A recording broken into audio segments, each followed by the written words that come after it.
The details you shall receive because we're back again. Oh my god, I just realized that...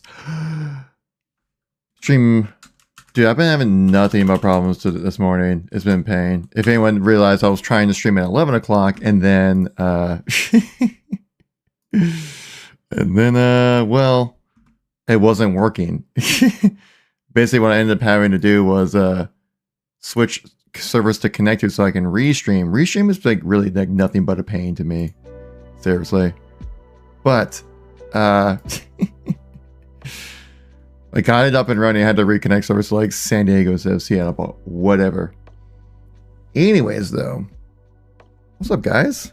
Appreciate everyone coming by. You know, we're just doing I just feel like it's a Sunday chat, what we're going to do, right? Gonna hang out with you guys. And also, I did get some more information about the whole Joseph Staten thing.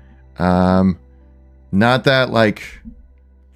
I think the end game of this whole thing is kind of like a bunch of nonsense. And it's not going to change anything. Like, if we know the truth, is anything going to be different? That's kind of my whole thing. Certain Infinity should hire Leto. I'm sure Certain Infinity has like an art director kind of position, and they already have Max Hoberman at the wheel and stuff. I mean, it would be nice to hire these Bungie employees back, but I don't know if it would really be that beneficial. Is Joe allowed to say anything on the topic? I don't think he ever will, because I don't think it's a good look. Because it's something that, you know, news reporters and YouTubers can discuss, because, well, we're not talking to people in our industry, right? We're talking about each other, right? We're talking about just between us, you know, the public, just chatting, a court of public opinion, right? But the thing is, like, if Joseph Staten comes out saying, like, yeah, 343 fired me, or Microsoft fired me, and they're a bunch of jerks, that's not a good look on his end. Because that means that, like, people in his industry would know him as, like, I don't know, a guy who would make their company look bad. And that's something that companies absolutely do not want. You know? So you'll never hear it from Joseph Staten, like, unless he's like, he didn't even say, he already said that he's leaving Microsoft. That's literally a tweet that he said. Now, that could be maybe more public PR speak about the whole thing, right? Saying, like, oh, yeah, you know, just saving face with Microsoft because he wants to leave on good terms with them and stuff like that. Because you never know, he can get hired again by Microsoft in the future. You never know about that stuff. But even if he does come out saying, like, yeah, Microsoft is trash, 343 fired me, and like all this kind of stuff, like what people want him to say, it's never going to happen, because it's not a good look on his end, because he's in the industry. Even though the game industry might seem pretty big, it's actually like, it's a tight-knit group of people. Like, everyone kind of knows each other in the gaming industry. I saw this firsthand when I was the GameStop social media manager, like going to events and stuff like that. Like, everyone reads those tweets. Everyone knows the big videos that we're talking about. Like I guarantee you, like, devs have seen like Ackman videos. I guarantee you, like, you know, word gets around. You know, it's not like everything falls on deaf ears. Like you saw previously with actually just this week, Sketch kind of alluded to it. He didn't say it directly, but like we all know what he was kind of alluding to, right? I'll bring up the tweet here so you guys can see what I'm talking about. There we go. Because he was saying, yeah, they're here. This last tweet they shared right before going into the weekend, right? He shared this on his Twitter page, saying, "What? Saying it feels it's been a particularly exhausting week. Hope everyone can unwind and go do what makes you happy. And please be kind to each other. Have a great weekend, Halo fam." Clearly referencing the news about like Joseph Staten being fired that's going around, community back and forth, and people like, you know, accusing Mimpless of being like, you know, a clickbaiter and like bad for the community and stuff like that. And he's not. Like, I know Remy, right? We've chatted a couple times. I think I've had him on the channel a few times. The guy loves Halo and he only wants the best. So when he hears information like this, he wants to bring it up because he's not trying to. I don't think Remy is really trying to be like. I think people are kind of taking Remy's video the wrong way because he's like, I'm hearing this. Let me share it with you guys and see what you think. Rather than being like, this is factual news, even though like he is kind of talking like it is in a way. Actually, let me pull up the chat here so you guys can see yourselves in the chat, so you know, like, hey, I'm being recognized. Because there's this recent tweet here between Ubernick and Mintblitz here, a little bit of an exchange here I thought was more insightful to what is actually kind of going on with the whole thing. We see it right here. Saying, Nick initially just tweeted out saying, I'd like to make a point about the backlash Mintblitz got yesterday over his video. Remy is an absolute diamond in the community. He wants nothing but the best for Halo, and that's an absolute fact. Sometimes videos can come off as negative, but that is not the end goal. Absolutely true. Nick nailed it. The nail on the head on that one. Perfect. And also, Mint replied to it saying, Illy, Nick. Saying like, thanks. For those wondering too, I DM'd Sarasia proof to show I had legit reason to make the video, so he'll verify my information. It's why he took his tweet down, because if you guys saw earlier, I mentioned it in my video, was it like earlier, where Sarasia tweeted out saying like, oh, are we believing Haley now? You guys are that dumb? Which, I mean, Haley, if you guys know Haley on Twitter, I'll say they, because I don't even know if they're a real person actually. You know, certainly have their biases, and definitely has it out for 343 and tends to kind of twist information to make 343 look bad rather than actually just present the information as it is. And so there's that whole thing. But interesting that Sarasia deleted his tweet. And so I got in touch with a friend of mine who had a chance to actually look at the information directly. And he told me, he's like, no, it's legit. Like, Joseph Staten got let go by Microsoft, right? Like, Microsoft let him go. And so then I was kind of thinking like, okay, apparently he got caught up in that lineup of layoffs right back in the early 2000 and early 23, right? When that Jason Schreier tweet, right? Let me look that up here too. Right? Back in, what was it? Yeah, this news first broke back in January. Oh, yo! I know what the ladies like. Dubstep Star, thank you very much for the follow. I appreciate that. Thank you very much for that support. But yeah, so we all already remember this tweet, right, from Jason Schreier. This guy, like, even though his information is kind of insider stuff, it's always super credible. Like, basically whatever Jason Schreier says is true. He never tweets out anything that's like has no like legs with it, right? And this was back in January 31 of 23, right? And that's when all the layoffs happened. 95 people at 343 got laid off. It was mainly the campaign team that got hit really hard. And guess who was in charge of the campaign? Joseph Staten, right? He even said this in the recent podcast interview with IGN. Let's see if I can find it real quick. Type in like IGN right here. I have a lot of IGN links. Wow. Chat. I don't think I have it on hand right now. But yeah, it was basically in an IGN chat with Ryan McCaffrey back in November 21. Just saying, like, mainly his role was keeping the campaign on rails, making sure everything was going as planned, right? But then he, you know, once that news hit, right, that he was fired from, or not fired, but once that news dropped, right, like back in January of 23, that the campaign team got hit pretty hard, right? A lot of people got let go. That's when we heard Joseph Staten move back to his publishing role with Microsoft. So I don't know necessarily if the terminology fired is accurate. I think is that he got caught up in the layoffs at 343, and Microsoft, rather than letting go of a talent like Joseph Staten, he decided to they decided to move him over to publishing, which is where he was previously, right? As like a creative director kind of role.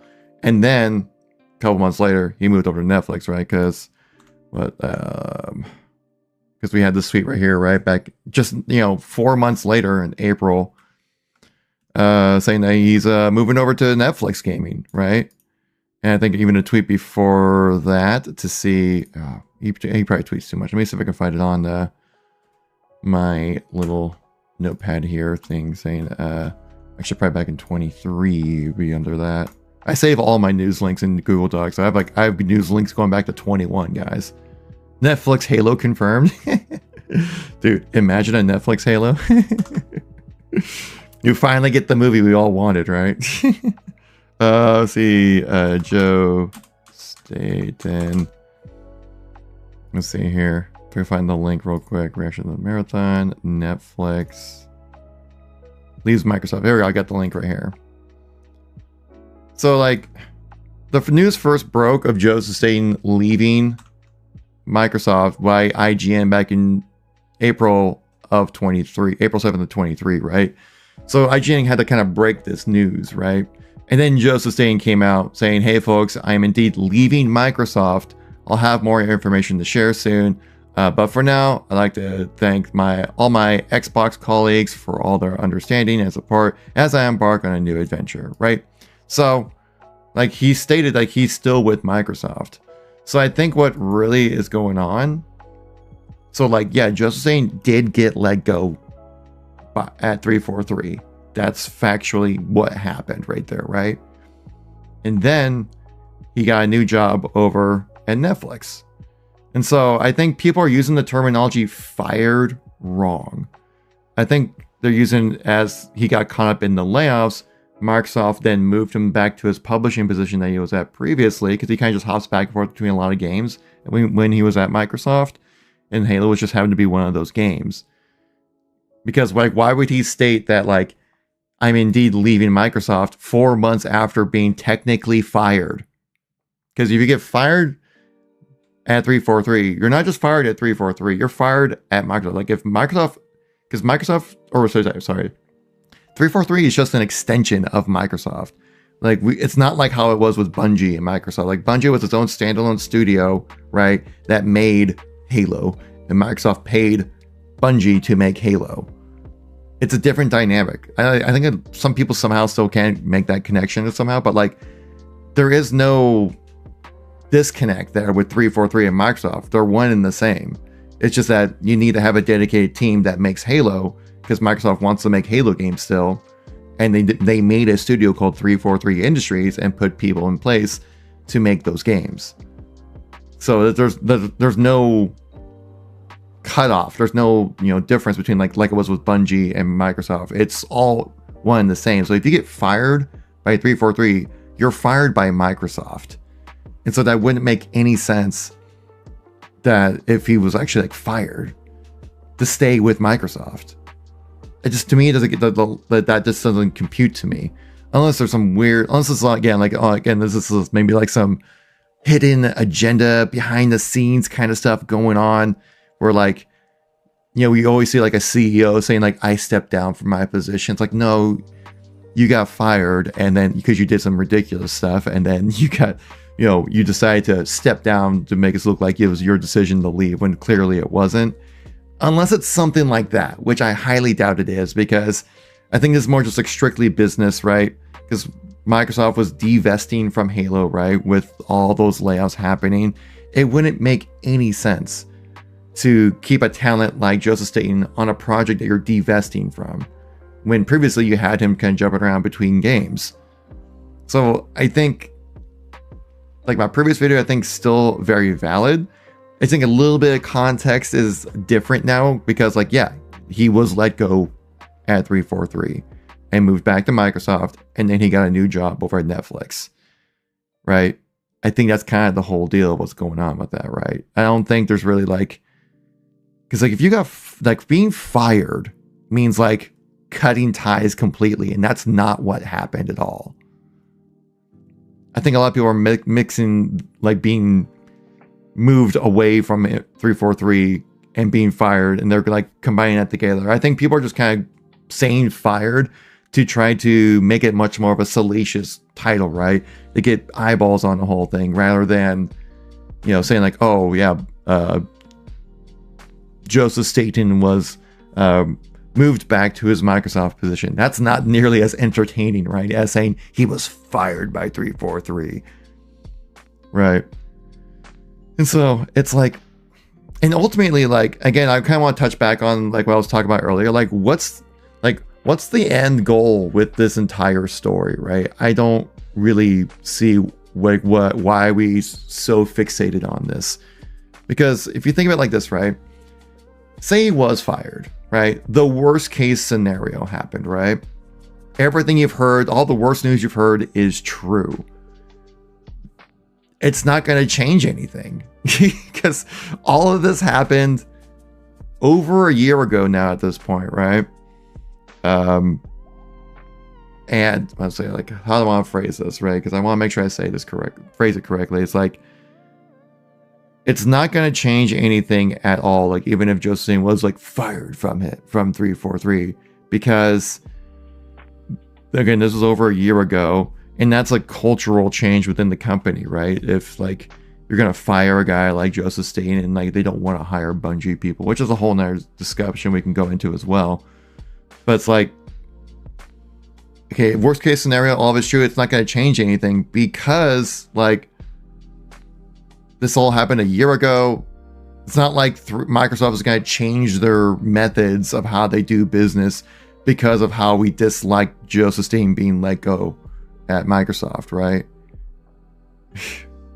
Like, that's not going to change. Microsoft is like, okay, cry about it, babies. We're still going to do our thing because they made the move that they thought was best for them.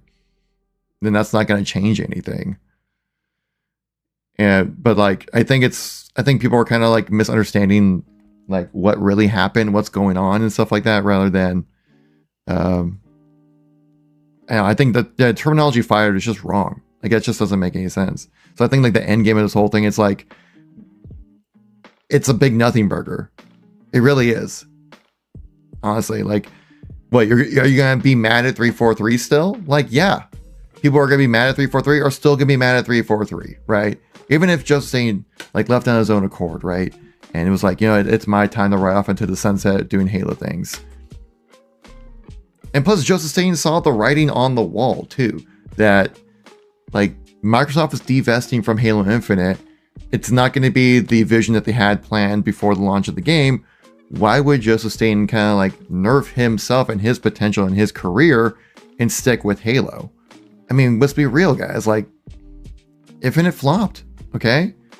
If it was a bust, it was going gangbusters. Like, people would have stayed on and loved the working on Halo. But then once Halo Infinite released, what happened? Everybody in every management position ended up leaving 343 within like a year, right? They released Infinite and all the management's like, peace, I'm out. And up to Bonnie Ross, like people that were like, you know, working with like Kiki Wolfkill, she got moved over to Microsoft Publishing. She's not with she's like vaguely connected with 343, but like not nearly as like entrenched as she was previously. Bonnie Ross is gone. Basically every manager that was in charge of some major function within Halo Infinite is gone. So people keep saying like hashtag fire 343. Yeah, basically got it. All right. Like, it's a whole new team there. Now you have Pierre Hinsey over there, which is like, we'll see what he does. He's been extra quiet, like way too quiet for my liking. Like, I understand like the head of a studio, like not really, you know, being super entrenched with like the communities of it, because they're managing everything with Halo, right? They're not just the video game, even though the game is the main thing, but like the creative directors are really like the head of the game. Like you had with like Joseph Staten, and before that, Chris Lee, right? Chris Lee was like the Halo Infinite guy. If you're gonna get mad about how bad Infinite was, get mad at Chris Lee, not Bonnie Ross, really, because Bonnie Ross is like, yeah, the game was like the main portion, but like it's one of the facets she has to control about Halo. It's there's a lot of things with Halo, like a lot. And so, it's like I don't really understand the end game of this whole thing, and yeah. like I understand Joseph Staten wanting to leave. If I was Joseph Staten, I would want to leave Halo. Like I love Halo as well, and I totally understand like if it was on his own accord, why he would want to leave. But I think he got caught up. I think what happened is that he got caught up in the layoffs. They moved him back to publishing, and then he's like, man, I just kind of want. Maybe he wanted to keep working on Halo, but just the opportunities weren't really there. He didn't see anything that was really catching his interest at Microsoft, so he went with Netflix. That's my understanding of everything, right? And of course, we're never gonna know the full story because we need to hear it from Joseph Staten himself, or like Bonnie Ross, or somebody like that, big up like that, or Phil Spencer himself, right, to kind of say it. So I think that there is. Well, would love to talk about this live. Actually, Gamer Lee does have some information on this. We can bring him in on it if you guys want to hear, because he saw some of the information directly, so he was kind of like the source I was talking about. Here, Mr. J. Lee, I'll get you. Let's get you on Discord here. Yeah, like Infinite was just a complete mess, and it was like I understand like anybody wanted to move away from that game, like get it out and then just kind of go on with your day. You ready to call it, Mr. J. Lee? All right, in the call right now. Okay, join the call. Yo. Hey man, how's it doing? What's it going? Hey, how's it going, Kevin Cool's Chad? How are you doing today? Good afternoon. I just woke up, dude, and I saw you were alive. I was like, fuck it, I'll come in here and say hello. You definitely sound like you woke up. Yeah, no, I woke up. I didn't take my copium today, so I'm totally not coping over this shit. But basically I wanted to let chat know, like, or anyone who's watching, like, I brought Gamer J. Lee in the chat because he's the guy who actually saw the information, like, direct. You say you saw it directly, right? Yes, I saw the information directly. I can't say anything, but here's what I'll say. Because you want to keep your sources, like, confidential. I could burn bridges. I could totally burn bridges, but this community already has a big enough hatred of me. I'd rather not piss anyone off first thing in the morning. So let me just say this. I saw my sources. It's a big name. It's an actual genuine big name when it comes to Halo and Bungie. But what I'm going to say is this isn't a direct source. It's a secondhand source, and it's just hearsay. It's just, hey, Joe told me this, and that's it. Because guess what? At the end of the day, unless we get some sort of contract or termination papers or a direct statement from Joe Staten himself, guess what? It's all going to be hearsay. It's all going to be stuff coming from, other sources. And unless someone is willing to put out the proof, which if someone pisses me off enough, I'll fucking do it. But the thing for me is that it's all just going to be coming from one source. And unless someone's willing to put out the proof, it's going to be a big nothing burger. But at the end of the day, what the hell is this source getting put out going to do? Like, what is it genuinely going to do? Okay, Joe got fired. Did 343 do something illegal? No. Did they do something criminal? No. So what the hell are we hoping? Well, not necessarily, but also but hearsay, like word from another person, can definitely be legitimate. But it's like depending on who the source is and where, like, what their connections are, hearsay can actually be legitimate, though. So yeah, I wouldn't put off to the side, or discard the information like that. But you're saying like the source that you saw it from is legitimate. Like they don't have any vested interest to lie to get likes and views and stuff like that. Even if they were like trying to spread, are they the kind of person who's like out to get 343? They are not an anti 343er. They are not a social media. They're very much tied to Bungie, and they're very close to Joe. That's all I'm gonna say. Right. But kind of like what we were talking about, and we talked about this when you first told me about this information. It's like, even if worst case scenario, right? Everything is awful. What's the end goal? Like, what's going to change from us knowing about this information? Nothing. Because right now the ship is sinking.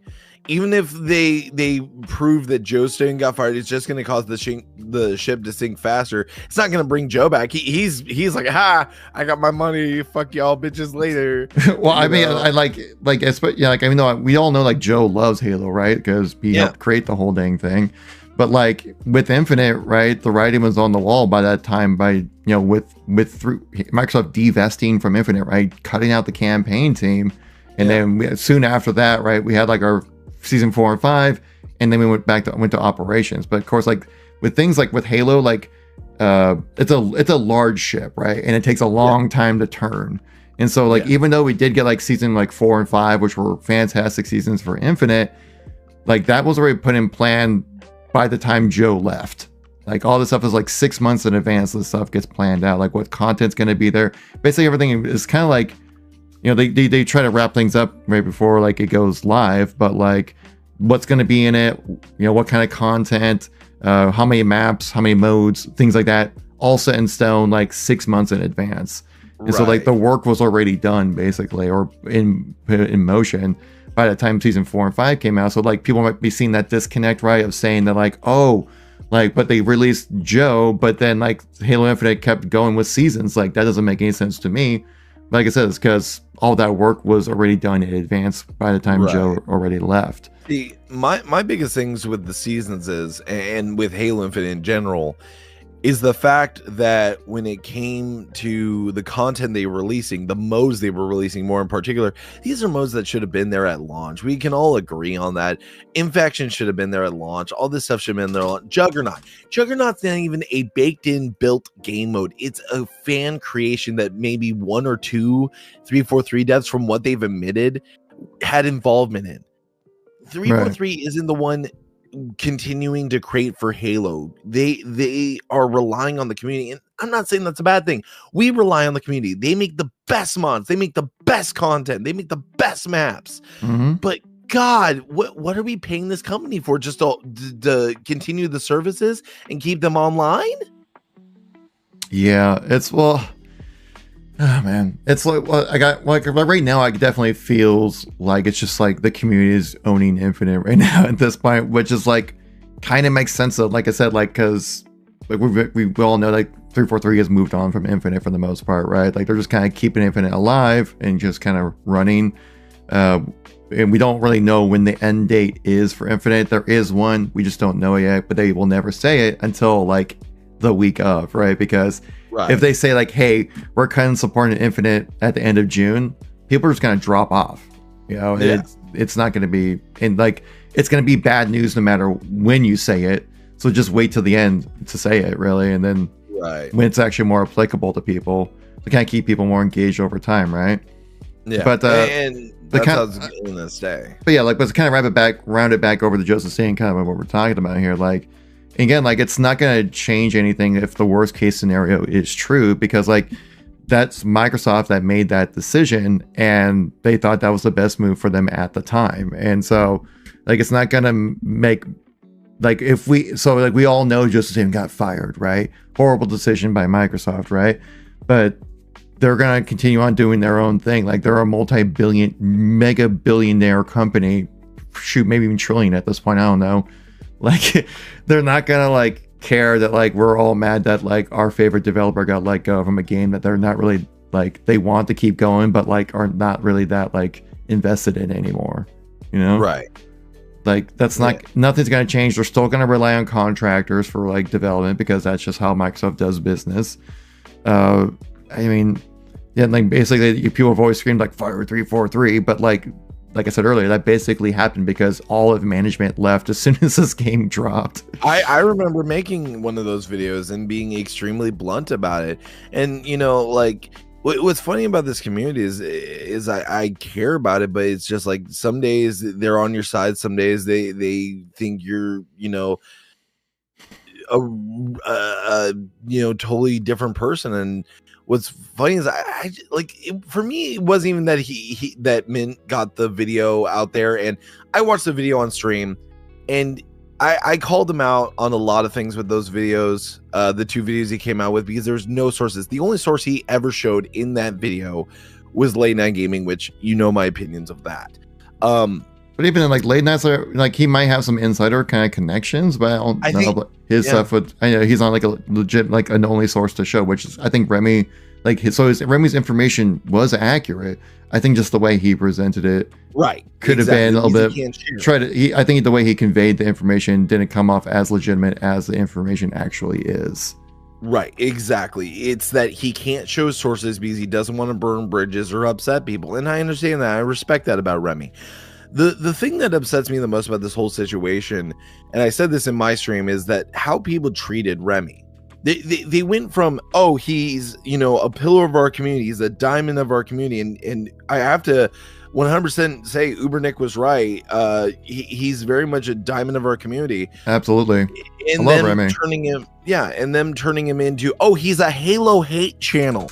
So anyone who's dude. Right. Anyone who's made a negative video about Halo is a Halo hate channel.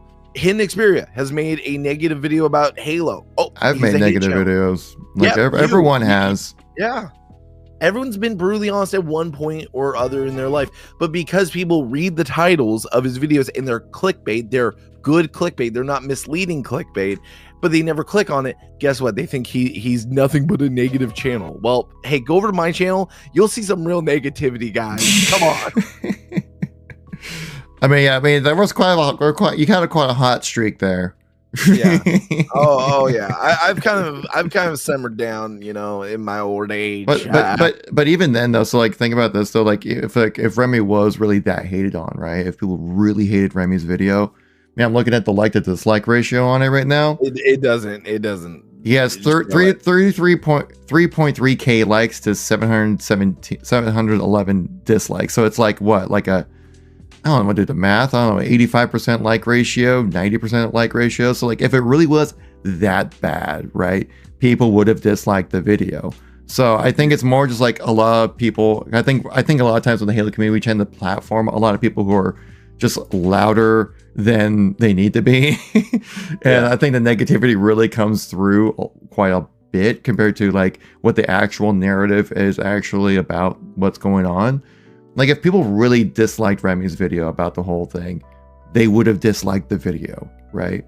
And it's definitely far majority of people like the video. Again, we should cite that yes, that dislike thing that they show on YouTube isn't 100% accurate. I'll let you guys know about that. But from my experience, right, because I have it on my browser, right? And I can see my actual ratios of likes and dislikes on my end as a creator. I will say it's pretty accurate. It catches up, and it's been at 7-11 for a couple days now. Like the ratio lines up. It's dropped off, yeah, the ratio lines up. It might not be. It's not the exact number. It's not exactly 711 dislikes. Probably some more, probably some less, or whatever, or probably some more mixed in there. But like the ratio of likes to dislikes is accurate. Right. So now don't get caught up on the exact number, but get caught up on the ratios, whatever it is. So I think that's the main thing. We also need to kind of, provide more context to this entire discussion. But Mint Blitz is the worst Halo channel. Inferno. That's just wrong, dude. That's factually wrong. See, I've seen worse. I know the worst Halo channel. That is definitely not it. Yeah. The thing for me with Mint is he does a lot of things to provide news and information. Did he screw up one story? Yeah. Did he not share the information that he supposedly has? Yeah. And does he deserve to be said, hey, you fucked up, move on, get on to the next one? Yeah. But everyone's allowed to make a mistake. Yeah. And guess what? what? I've made mistakes too with my videos. Right. It happens kind of all the time. Yeah. Trust me, it happens. So for me, it's like, I don't think he's a hate channel. I think that absolutely not. I think the dude made one simple mistake and couldn't give the context, even though he wants to. And I wouldn't even call what he did a mistake. Even I think it was just more like he didn't word it properly. I think is really what it is. Because I say that's what it is. I don't think he made a mistake, really. I said this in my stream. If he can't show the information, he shouldn't have made the video. If he could show the information, then hey. Well, he doesn't have to show it, but he can say it, kind of like how you told me. The way you said it was like, okay, this sounds pretty legit. Right. It sounds pretty legit, but here's the problem with that. I still don't have proof. So that could basically make me look like I'm spreading misinformation because you're going off of me. And hey, my credibility isn't the best in this community either. So they would probably write me off like they do Haley. Dude, Inferno in the chat are saying I hate all of Mint's videos of him cheating and passing it on like legit skill. You think Mint's cheating? Like actually cheating? Okay, here's the thing, and this is Mint has said this. His actual gameplay is not cheating. That's a lot of cope Inferno. Yeah. Secondly, whenever he does those things in single player, they are majority wise skulls that he does in combination to get the effects that he's looking for. Also, I think he's kind of referring more to like the clips he gets like in multiplayer and stuff like that. But I think, I think he might use like a VPN or whatever to be able to connect to servers so he can actually just play the game. If that's cheating, then oh god, we're all screwed. But you're a cheater. But he uses it more to be able just to find matches rather than like because like you see people in Call of Duty use a VPN, but that's so they can connect to like I don't know Indonesia and like play against people who aren't that good at the game, you know, kind of stuff. Yeah. Or like in Remy's case, he's using it just so he can play the game. Exactly. But that's the reason why I think he does like I think I remember him saying like I think he might modify the single player stuff just so then he can like, you know, have grenade explosions be more and stuff like that to pull off these crazy tricks. But again, that's campaign. Who cares? It's an awesome trick that he did. Like it's not even like it's a cool trick. Yeah, it's entertaining. It's YouTube. Yeah. But like again, like if Remy was like a hate channel, right? Would we see like a lot of videos being like, "Oh, this is terrible. This is awful." Like I think he just kind of had a bit of a hot streak, right? With like saying 343 Industries disrespecting Bungie, Halo developers, and then like soon after that saying Joseph Staten got fired. Well, and then the 2 days after the Joseph Staten video, right? He released a video saying, "Finally, positive Halo news." You know, so like he covers it all. Like Remy is a very legitimate guy. Like he wants the best for Halo. He's not out here to get 343 or anything like that. Right. Heck, he's part of grassroots. Like he's in with them. Watch his video whenever they did the new Halo announce. He is like, and I said this in my stream, he's glazing up the idea of a Halo C remake. Like he is over the fucking moon. So anybody would be, yeah. Right. If like you guys think he's a hate channel, actually watch the content. Actually watch it. No one actually just watches videos. They see the thumbnail, they see the title, and they go, "Oh, this is awful." And they wait for like the first like 30 seconds at most, and then they are like, "You're a garbage person." Dislike. Trust me, for all the comments I get in my videos, I'm like, I literally talked about that in the video. You just need to have a attention span beyond 30 seconds. You won't believe how many times I comment saying like I talk about that in the video. Because people just like see the thumbnail, they see the title, they want to give their opinion, and then just kind of bounce out. That's what a big majority of people do actually. Like just like I think for a good, like for example, like I could see like statistics on my end when people like kind of like drop off on retention rate. Yeah. Like a really good retention rate after the first 30 seconds for me is like 80% people still watching. A lot of times it's more like 70% to like even 50% drop off after the first 30 seconds. Right. And that's not even like, that's not bad. That's actually pretty average. So there is, like I say, a lot of people kind of see the thumbnail, they'll see the title, they'll hop in, comment, and then leave. And that's all they end up really doing. Oh yeah, definitely. Like I've seen that happen with a lot of content creators I like, and they'll make a negative sounding title. I'm like, okay, well, I want people to give me the benefit of the doubt, so let me go give them the benefit of the doubt. And I watch the video, I'm like, oh, that was a very good video. I'm glad I watched that all the way from beginning to end. Exactly. It's like, yeah, it's and also like I think it's also just it's slow right now when it comes to Halo content right now. Like there's not a lot to talk about. We're gonna talk about Anvil Operation. You guys excited about Anvil Operation? Yeah. What are they even doing for? Has there been any like announcement, or has it just been that quick little trailer where it doesn't show anything? It's just been the trailer right now, which actually is kind of interesting because like previously that wasn't the name of the operation. Because before what was the name of it? Spartan Surplus was the original name. Like that was revealed like earlier this year, if I remember correctly. With it, if it was called Spartan Surplus, that sounds like a vehicle drop or a weapon drop. In my opinion. to me, it sounds like it's like a liquidation sale. Is what it sounds like. I mean, hey, you know. Has Halo Waypoint been buggy for anybody else recently? Because I've been trying to use it and it's been feeling. Bro, that site's always been jank. But let me see if I can find the announcement, because like when they showcase like all the different like operations coming throughout like the first half of the year, right? Like a pseudo roadmap that they did. It was called Spartan Surplus, and I believe it was supposed to start in early July, so this would line up.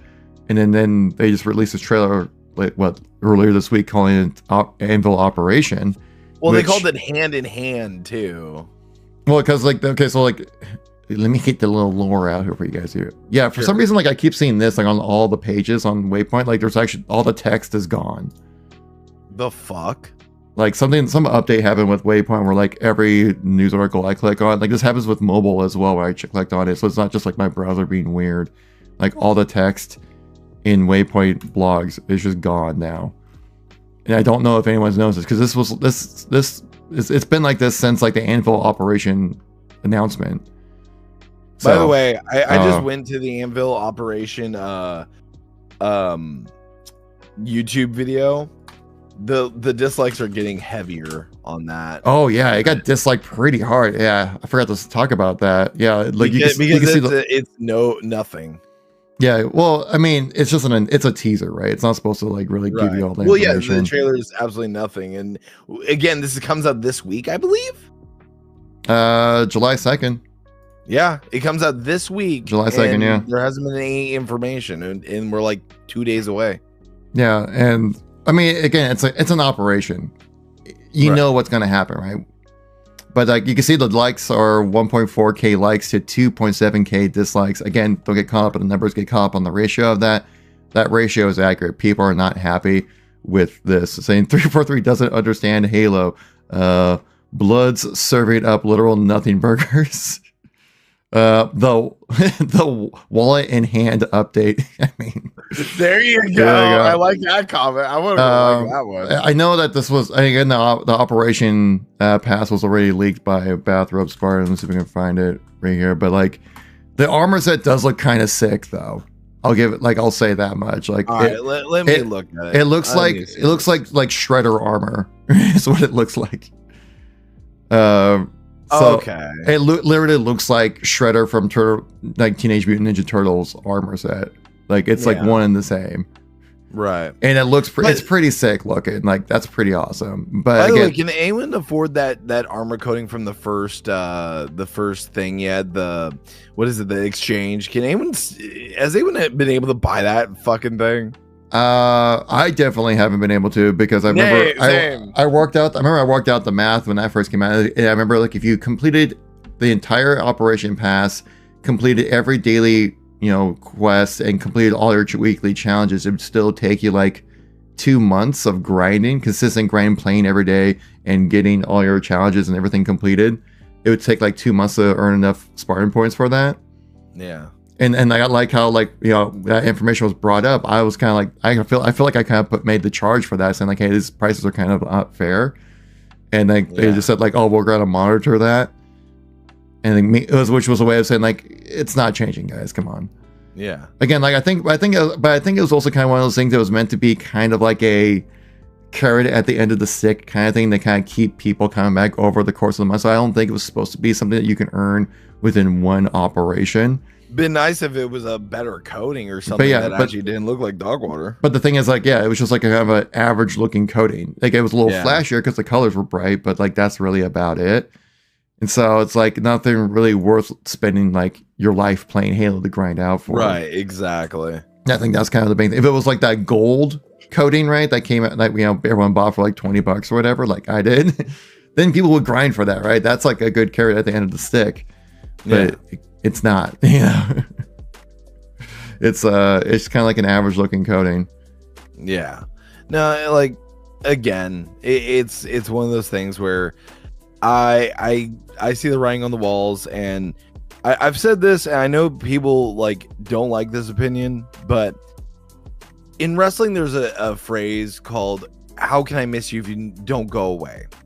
For me, I feel like we've gotten to the point where Halo needs to go away for a long time, to the point we don't remember it, for it to get better. Because right now, as long as 343 is in charge of this, I feel like we're gonna just get drip fed content that we should have been there at launch. It seems like and maybe it's a lack of innovation in the industry right now. Maybe it's maybe they're afraid to change things, because remember when they tried changing things in Halo 4, people pushed back, and then they tried to drastically change it back, and they kept flip-flopping on what they wanted to do story-wise. So maybe it could be a fear of backlash. I don't know. I mean, it's kind of like what honestly, it kind of leans into what Todd Howard recently said in an interview. I don't know if you saw that one. No, I did not. If you want to give me a little idea, it was an interview with Maddie Plays, and he was talking about how, like, when basically, like, when can we expect the next Fallout game? And he's like, well, we're doing a lot of stuff with 76. We got the TV show as well. And like he made it kind of sound like 76 is going to be the Fallout experience for the coming future, really. But he also kind of stated something that, like, he said he feels okay. It's okay for people to miss things, is the way he phrased it. And I think that's like a gift and a curse, right? So you're like, wow, it's going to be a long time till we get a new Fallout, like, single player game. But then it also might be kind of beneficial on Bethesda if they kind of, since they're kind of like leapfrogging between different games, right? They did Starfield, then next they got Elder Scrolls 6, and then after that it's probably going to be Fallout. But Fallout's like at least 10 years away from where we're at right now. Like we'll be in the 2030s by the time the next Fallout game comes out. But the thing is, though, like, since it takes so long between each new game and their series of franchises, that they can continually play off of, like, the nostalgia hype of, like, hey, remember that game you played 10 years ago? Well, it's coming out now, new graphics, and they don't really have to, like, innovate a whole lot when it comes to, like, how to change the gameplay up, because, like, as long as it plays like it did 10 years ago, people will just love it because it'd be new graphics and new story kind of thing, and some new mechanics here and there, right? Some quality of life improvements. But I think that's something maybe like the Halo franchise could probably benefit from. But I don't think it can really do that right now, though, because we're so starved for Halo content. We've been starved for damn near a decade now at this point, right? Because like with MCC, which released 10 years ago now, this year, that was a complete flop. Wasn't playable until about 2018, 2019 when the PC version started coming out. Yeah.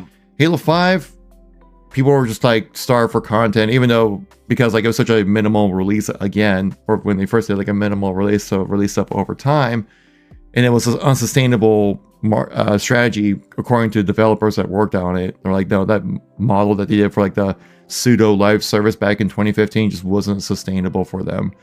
And so, but we were like kind of like constantly like, come on, give us Infection. Where's Forge? Where's Big Team Battle? That wasn't even at launch. They never even made a dev-made BTB map for Halo 5, right? Right.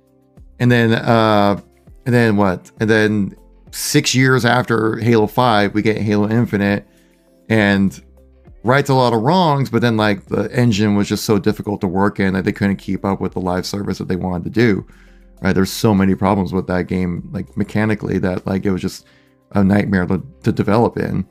And so I think the biggest thing right now is like, really, I feel like time is of the essence, and I think we need a Halo experience sooner rather than later. I don't think we can't wait another 6 years between games. Like, we need something kind of like nowish. Like I'd say like 2016, like 2026, we need a new release. Yeah, I would say that would be something that would be possible, but right now, Xbox, they were the ones that had the best showcase of everyone. Like out of everyone, Xbox slayed. Right. They were the only good one. Everything else, I left those streams feeling like I wasted time. But on that idea of like, time heals wounds and, time makes us miss stuff. Like, look at the hype behind Twisted Metal right now still. There's still a major drive behind the Twisted Metal franchise where, we haven't had a new Twisted Metal game since 2012. The show comes out. The show is absolutely a banger of a show. And everyone's like, well, when's the new title coming out? Well, then we find out they were working on a new title. It was going to be free to play, which is a big red flag, for a lot of people that know what Twisted Metal is and, how to how it's played. But they come out with that, and then they say, well, the free-to-play game is canceled. We have no plans to make a new Twist Metal game, and now like all we have is the show. And guess what? That's not going to come out for years at this point. So a lot of us are just like kind of, you know, feeling that, okay, well, this was all for nothing. Yeah. Oh, yeah, totally. But it's, I mean, it's especially with the state of the game industry right now as well, where it's been so up and down, and like, yeah, a lot of the upper management director position people overestimated like what they thought, like the, you know, how gaming was going to grow over the next couple of years. They just thought like the 2020 numbers when everyone was stuck indoors was going to stay up, and clearly it didn't. Right? That's why we're seeing all these layoffs happen within the industry. Exactly. But what was the original topic we were talking about here? I feel we got a little sidetracked. Just Staten. Like I think we've had some good discussions. I'm not gonna lie. I think this has been a good discussion. Mm-hmm.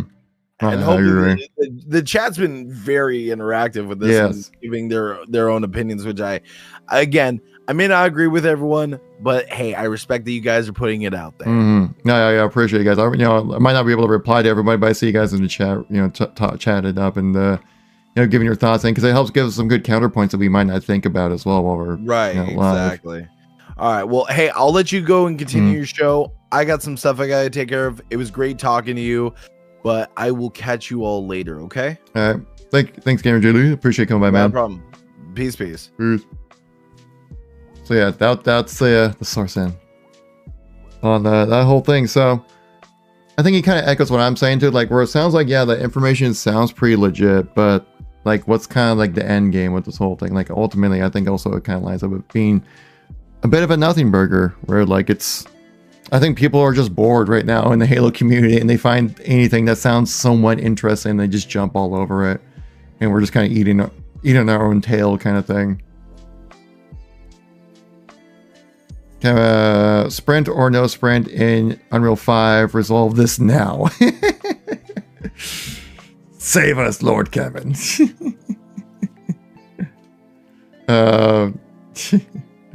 That's one thing too. Like, I kind of curious about like the Unreal 5 remake, right? That we're probably gonna get at the Combat Evolved, right? Because like, let's be real, like pretty much every leak we ever hear about Halo is accurate for the most part.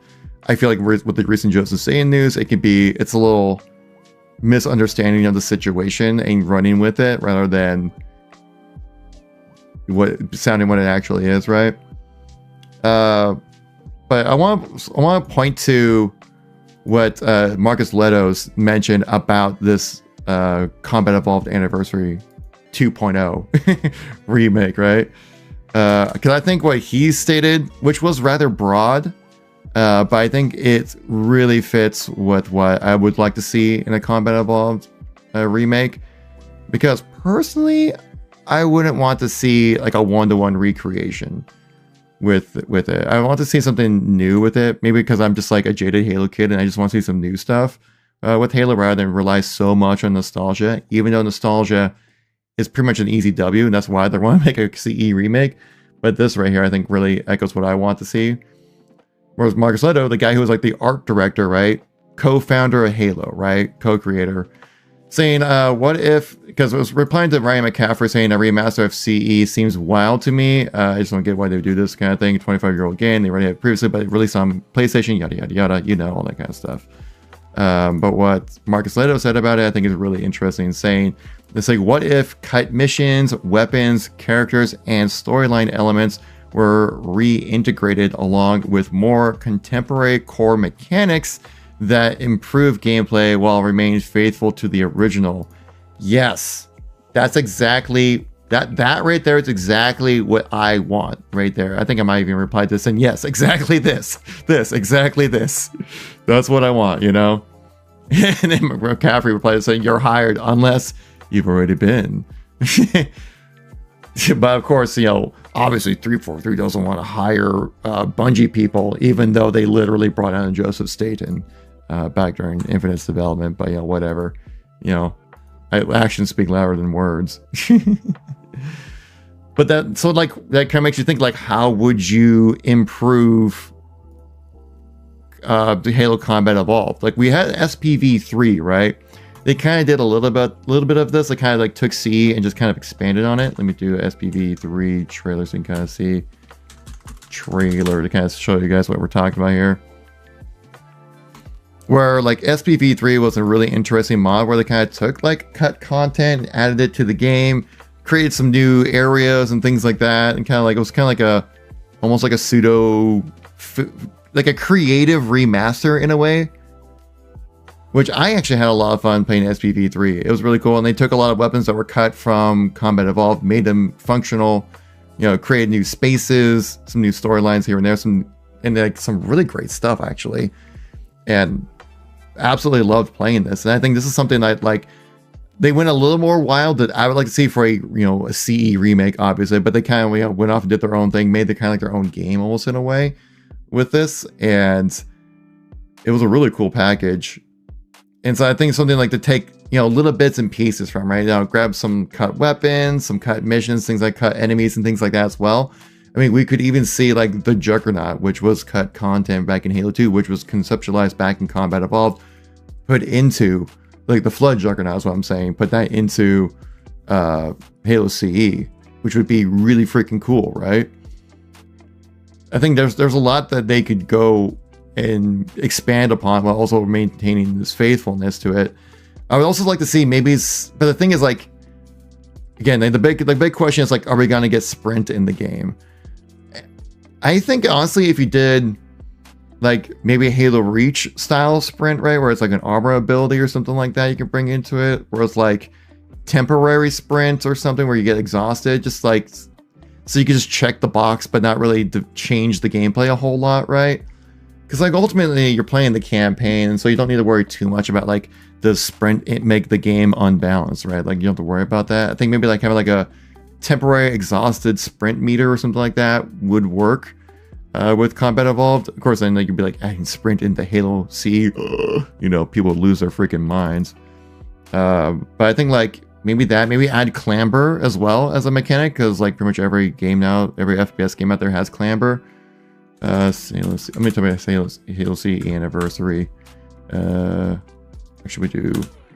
Walkthrough, or so having like no commentary, so we just have some gameplay to watch in the background. There we go. Do this right here. Of course, now we can hit with an ad, obviously. Overwatch doesn't have clamber yet. Overwatch is a different game. It's a different game though. That's a totally different game.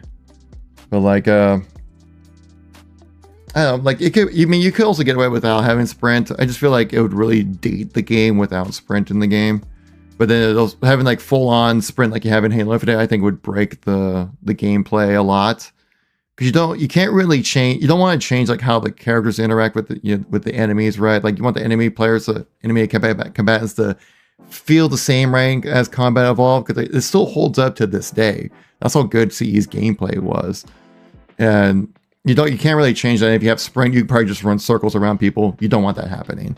I could see maybe updating the movement of Combat Evolved, right, where it doesn't feel so floaty or like you're on ice skates kind of thing, right? It'll tighten that up a little bit, right? So it maybe feel more like Halo Infinite's movement, right, where it's like real snappy, quick, like you can crouch and you can strafe left and right, on a dime kind of thing. Feel like really agile with it. Where Combat Evolved, it felt really weighty, felt kind of slidey almost in a way. I'd also probably tighten up the spread on weapons in the game, which is kind of tough to do really, because again, that's part of the fundamental mechanics of the game. But like a lot of times when you're shooting that Magnum in Combat Evolved, it might not, you can line up a shot perfectly, but you're shooting it like, why is it not hitting in the head, kind of thing. Well, it's because it has hidden bloom mechanics, and that doesn't really get showcased with the UI. So maybe you have a UI update that shows bloom, but of course then people will be like, you added bloom into Halo.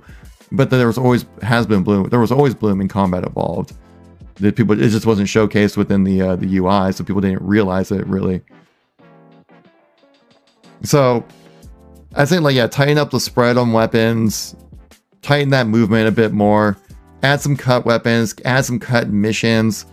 Maybe even do like a storyline of who was that one? There was like an elite that was but there was an elite that was like actually like hunting, like being like a headhunter on Chief during combat evolved. It's kind of like external lore stuff, but it'd be cool to do like let's play as the Arbiter type missions, right, in combat evolved. Of course, that would be a pretty heavy lift to like completely create new missions like that.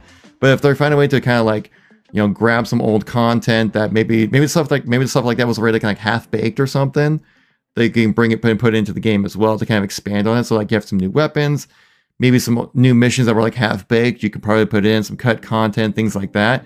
That's something I think definitely could be added into a combat evolved remake. Because plus it would be a great chance to see what like Halo looks like in Unreal Engine 5, right? Because I think that's a great way a good launching point right there to kind of get the community familiarized with it, you know, something, or with the new engine, right?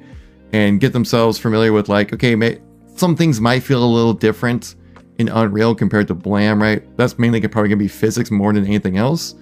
And things that you'd simulate within the game rather than like how tight the movement is, because I think you can tweak that pretty easily, honestly. And so I think that's something that I wouldn't really worry too much. I think more just like physics emulation, I think would be the thing to worry most about if I'm off base with that one. If I'm not, you know, out of pocket with that kind of comment.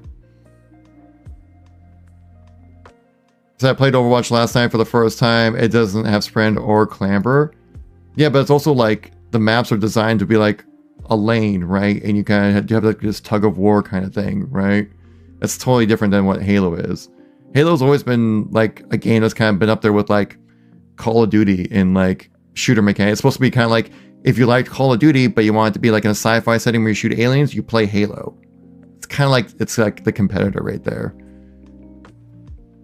That's how I've always viewed it, right? But even though Call of Duty 4 was codenamed the HK Halo Killer, which is kind of funny to think about nowadays, right? That's even like a thing. But I think, yeah, there's like a lot you can do with it. But I think also you want to stay rather faithful. I mean, we saw this happen with Resident Evil 4, right? That remake. People love that remaster, like, because they brought that game up to the modern era. Because if I remember correctly, Resident Evil 4 was like an isometric still camera thing, right? And so you had to like change your movement based on like the camera angle and stuff like that. Where then they just moved to the third person to kind of modernize it a little bit. I didn't play I didn't play Resident Evil 4 Remake before, but every account I've heard that like people just loved it, right? COD 4 was terrible. Inferno, come on. COD 4 changed gaming. Well, more Modern Warfare 2 did, but like COD 4 was a massive hit. Completely changed Call of Duty for the future.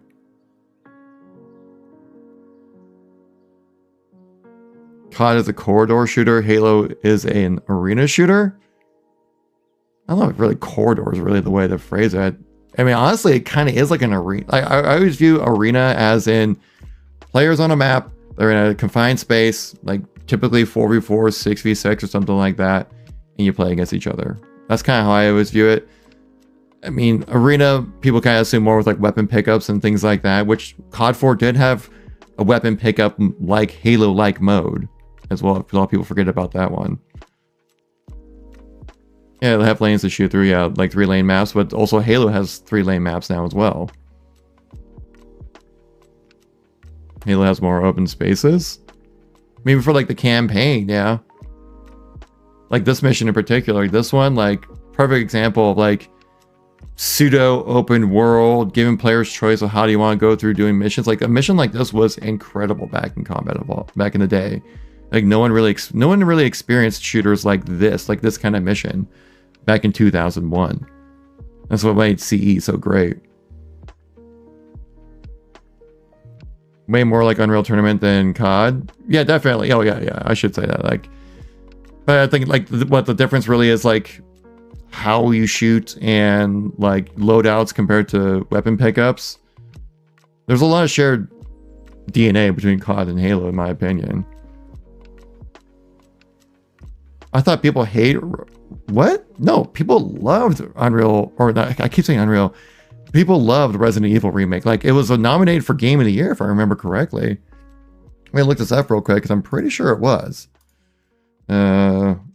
Resident Evil 4 Remake Game of the Year.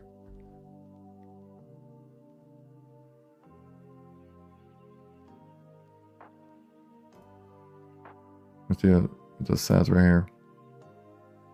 Trying to find some stuff. Yeah. Yeah, it was nominated for Game of the Year. People love this. This is like the Game Awards, like the place to go for it. Resident Evil 4, Capcom. It's just a remaster. Or remake, actually. It's a remake, not a remaster. Nominated for Game of the Year. Which I just think is wild. Yes, yeah, it was a smash hit. People loved it. It revitalized the Resident Evil franchise so much. And I mean, this is the potential that Halo could have. If you make a Combat Evolved Anniversary 2.0 in Unreal Engine, put it on PlayStation as well as for their Project Latitude, this is like the potential Halo could have. Because people love Combat Evolved. The gameplay holds up. It feels dated, right? But the enemy encounters really do hold up. And so it's more about how can 343 tighten things up a little bit to make it feel more modern and not so sluggish and, you know, inconsistent that like CE can be, to where they can potentially get that, you know, type of experience, right? That would be exactly how you revitalize the franchise. So that's our hopes and goals with a remake of CE, to get like that kind of type of treatment. Of course, then you got to be faithful to it, but you also got to modernize it, and that's a really fine line you got to ride, especially when it comes to Halo. But I think it's possible. I think it's very doable. The potential's there. They just got to be able to do it, you know. And as we all know, with 343, execution has been the biggest issue when it comes to them developing Halo. Because they've always had like massive ideas of what they wanted to do with Halo. I always felt like 343's biggest issue has been being too ambitious with what they want for their titles and going by enough more that they can actually chew, right? Because like what was like Halo 4, I think was like their only game I think they really fully released that was like a game that they wanted. But of course we all know Halo 4 was, well, Halo 4. Right? Sheesh. But like but then we had like Halo MCC, complete flop, you know, completely busted at launch. And then you had Halo 5, which was drip fed content, which was a pretty good release, but like we lost a lot of great features along with it as well, especially with like armor customization. That was kind of like, you know, you had like reach level customization, and also Halo 4 had great customization as well. And to go to Halo 5 where all you could change is like your helmet and your body, it's like, bro, what? You know, we're taking a step back in that situation. And then the lack of content, right? Like no BTB, no Forge at launch, no infection, like all these modes that people keep talking that they want back in the release of Halo were not there.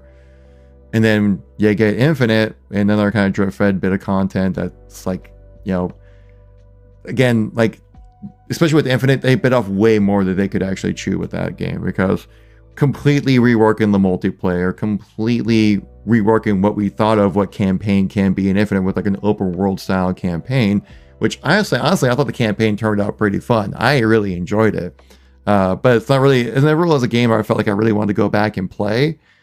But maybe that just could be because like there's so many great games out there nowadays. I don't really go back and play games. I just kind of play it one time through and I move on to the next thing. So it could be a little bit of that, why I didn't play Infinite's campaign another time through. And then completely reworking the Blam engine from the basement up again. Like that's huge overhauls that they were doing with Infinite to make it into something. Again, we've shown another example, buy enough more that they could chew. And it's a constant thing that's happening with 343. And I really hope with their next experience, they have a really focused idea that what they want to do that's obtainable within a certain time frame that you can actually accomplish. That's my biggest concern with 343 making a game, because the stuff that they can make ends up being pretty good. Like what's there is good. It's just that a lot of times it's missing things, or we have to wait for some things to come out, or it's just completely cut, you know? What's up, Teleporter? I see you in the chat there. Thanks for coming by. I wanted to finish my point before talking to chat there. So that's my opinions on the Combat Evolved remake. I think it's very obtainable. Highest potential we could get like Resident Evil 4 level treatment when it comes to a remake. That it could just one game could completely revitalize Halo. Maybe if they even added in like, you know, a firefight mode or something like that.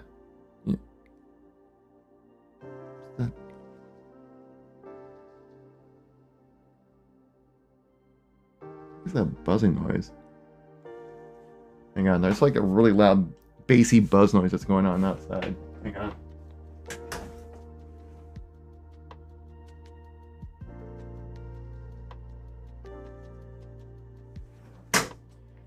I think it's someone's engine or something outside. That's someone's probably just working on their car. I was like, what the heck is like boom, boom, boom, boom, like a dubstep wub happening outside my house? I'm like, that's loud. I think it's just someone's car. But yeah, you can like make a firefight mode or something like that, or Combat Evolved, but like expand on what a firefight can be or something. You know, there's a lot you can do with it. It just depends how much of a lift that they're willing to do for this. I would expect it to be not too heavy of a lift, right? But heavier than just like, you know, put a new coat of paint on, but lighter than like completely reworking everything we know about what Halo Combat Evolved can be, you know.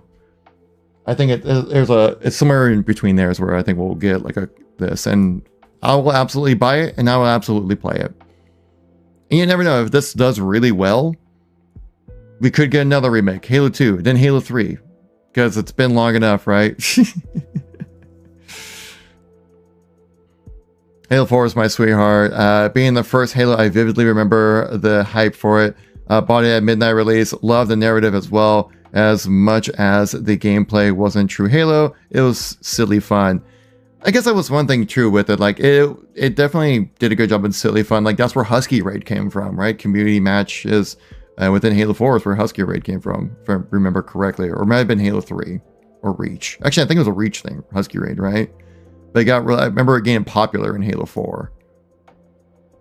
Halo 2 and 3 are coming to Unreal Engine game as content updates. It was leaked last October. What? Really? Okay, let me look this up then.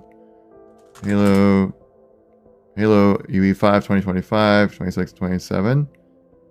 We have a Halo 2 Unreal Engine. Let me just look this up real quick. Like Halo 2 MP remaster on Unreal.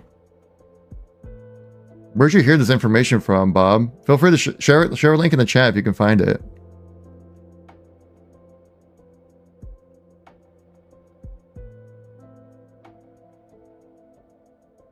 It just says October 23, so this is what you're talking about here, possibly? No, it's nothing right there. Kev getting rated? Am I getting rated right now? Oh, you're talking about like outside? Don't give him any ideas.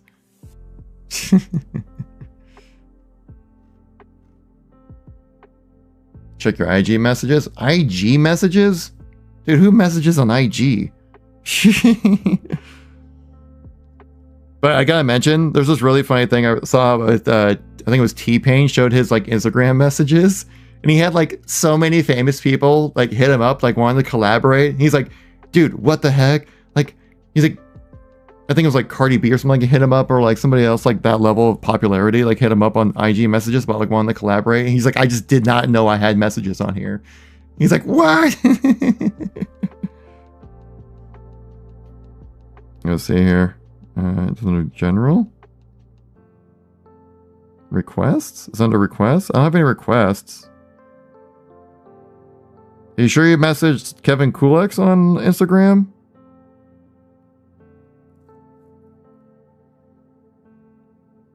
They just wanted details, Kevin. Yeah, right? My dad is Marty O'Donnell. Dude, Marty has gone so far off the deep end. It's like I just want to unfollow and block him so badly. But I'm just like, I really shouldn't, just because, like, in case he has something to say about Halo, it could be potential content, right? I mean, this helmet I have right here is I got Mario O'Donnell's signature on it, but like that and like Steve Downs and Jen Taylor got signed my Halo 3 Legendary helmet. But like, dude,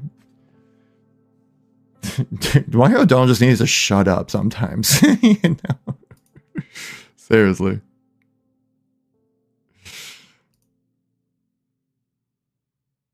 But yeah, he's a wild one, man. But I do appreciate everyone checking out the chat. Checking out, hanging out in the chat. If you guys are new to the channel, make sure to tap like, follow. Also, make sure to tap like on the stream. Helps out a lot when it comes to us getting into the algorithm and all that good stuff. You know how it is here. It's YouTube stuff. It was an internal beta weeks before it was known. Sent info to you.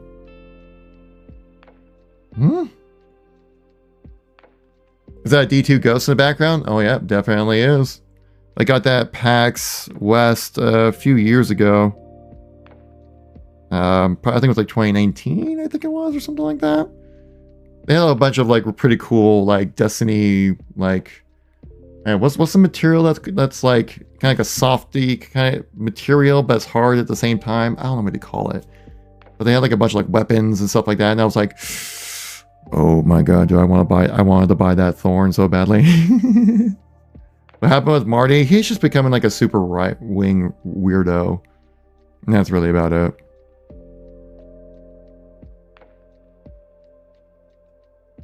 Dude, if they did like Halo 2 remaster and they made like Halo 2 demo playable in the bundle or something like that, that would be so sick. You haven't heard much about that since they first announced it. Apparently there's like apparently the whole like the dig site crew is all just kind of community people just kind of working in their free time, getting around to it when they can. I would love to be able to play through that though. Oh, actually, if you want to see visual kind of style of it's loud. If you guys want to see like what graphic quality could look like when it comes to Halo being on Unreal Engine, don't need to look too far to one of my most recent videos that freaking popped off, dude. We had like almost 21,000 views on it, which is amazing for me right now for doing Halo content and other stuff. But Caleb Nekomenish, if I pronounced his name correctly, recently released this video out, and I made a video about it, talking about it. This is what Halo. This is just like a fan project. Someone's kind of making a little game that you probably more like walk around in a little bit. Yeah, this is the guy right here, and he's taking some tips from like some of the key like graphic designers and 3D artists in the Halo community that basically made Halo in Unreal Engine 5 kind of do like a derelict ship that's infected by the flood kind of horror kind of game kind of thing. And so like this is just like, again, this is just like one guy just kind of putting the stuff together and making like a fun like fan project out of it. I saw a lot of people kind of ripping in the comments like, it looks like Roblox. This is awful. Like, I would never want this. I was like, guys, this is a fan project made by one dude. It's like a fun, like, demo game to kind of just, work and stuff. Like, look at this. This is what one guy made in Unreal Engine 5 for something themed in Halo. Imagine a whole team working on that. Like, this would be incredible. If they brought that to, like, Combat Evolved, like, this is kind of visual quality. I'm sure they probably have to tone it down a little bit for just like console play, but still, like, the potential is there, dude. For Combat Evolved on Unreal just looks sick and hopefully play well. So much potential with it.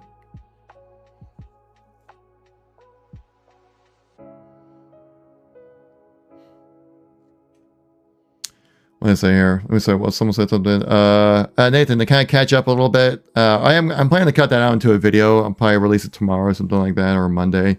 Actually, tomorrow is Monday, so I'd probably release it then.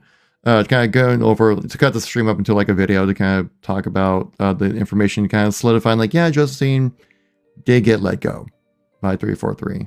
But I think it's more people misunderstanding the terminology of being reorged compared to being fired.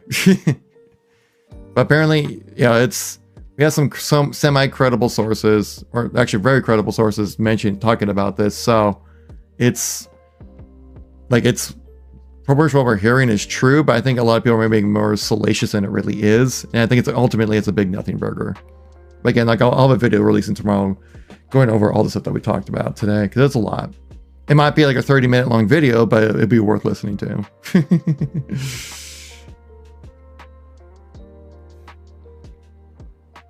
I leaked the info to about 5 YouTubers then. I got screenshots as proof. Bob, would you be able to link me on Twitter? Yeah, send it to me on Twitter. If you can. Or Discord. I have a Discord as well. I prefer Reach visual art style and aesthetic. I hope they bring back that direction. Yeah, Reach was that, like, that's peak Halo when it comes to art style, in my opinion. Though Infinite did a pretty damn good job, though. Like, Infinite's art style was really good. A lot of stuff like Master Chief's armor in Infinite, like that's the best armor Master Chief's ever had, in my opinion. I love the assault rifle. The battle rifle looks fantastic as well. The commander looks pretty cool, even though it's a little more generic.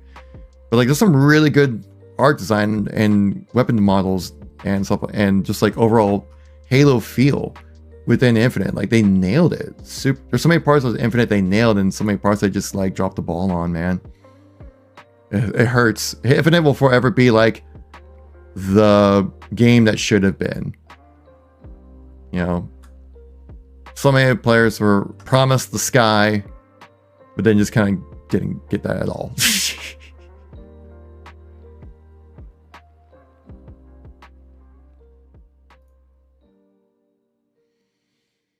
Yeah, send me a DM on Twitter there, Bob.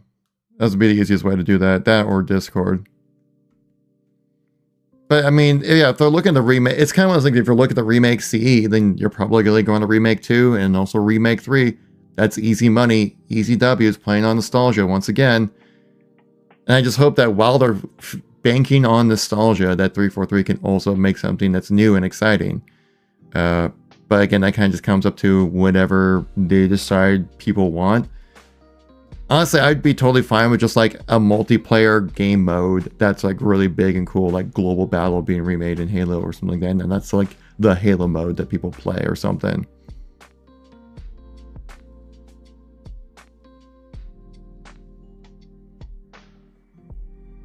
Wait, Hero, what are you saying? I think the gameplay was good for which game? Like, which game are you talking about?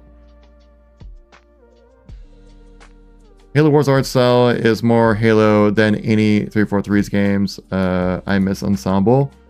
And that was a good one too, as well, yeah. Infinite? Oh yeah, Infinite had great gameplay. Again, like the biggest issue with Infinite wasn't even really the gameplay or the campaign, really. It was just like performance issues and the difficulty of working in the engine. It was just really tough for them. Like the pump out content on live service when the engine just wasn't even ready to go live is what really killed Infinite. Because imagine if we like, yeah, it'll release a little bit. Someone lit off a firework. Murphy! Murphy! Hey! Murphy, come here! Hey, I'm gonna calm my dog down. Okay, he's fine now. Yeah, people just been lining up fireworks since getting close to 4th of July. Yeah, campaign was great, gameplay was great. Well, yeah, and they lit up another one.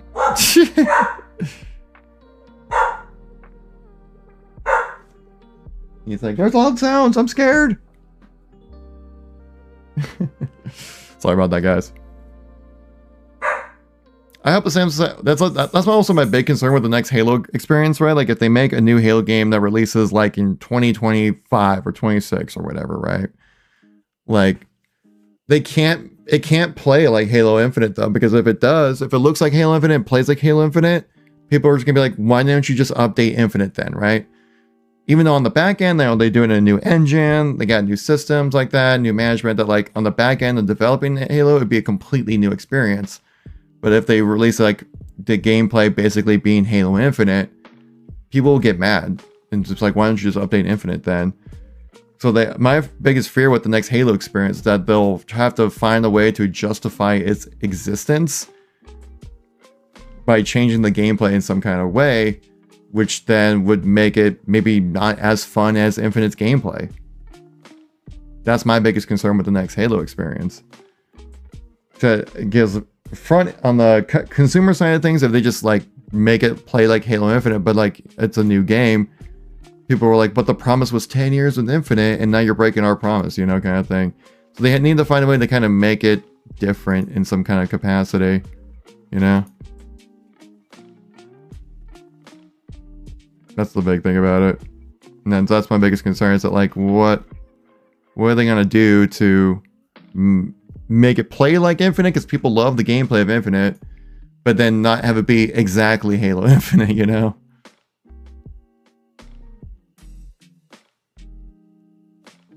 That's the tough part about the whole thing. I was I was a little bummed at how short the story was for Infinite. Felt weird for a modern open world game. Well, the idea was to have new playable spaces coming in as like campaign DLC. Like that was the original plan. Like even if you go on Halo Infinite's website, it said campaigns with an S.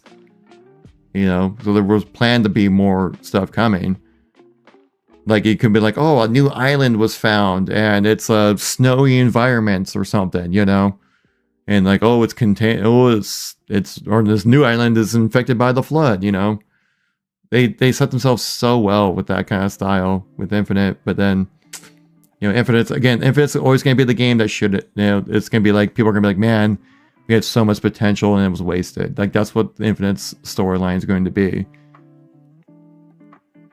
Has anyone talked to Karma? Like the old Halo Pro Karma? Does Halo Wars 2 still have an active player base?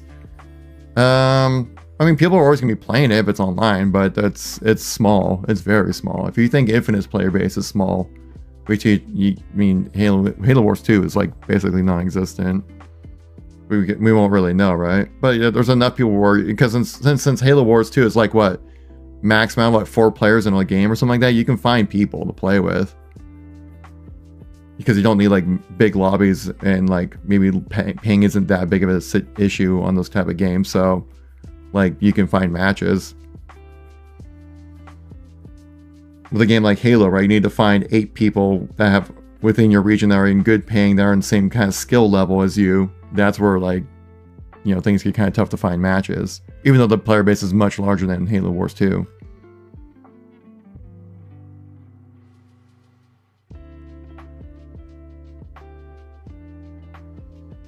Well, RTS isn't that popular on consoles, so it makes sense to be as small compared to Infinite.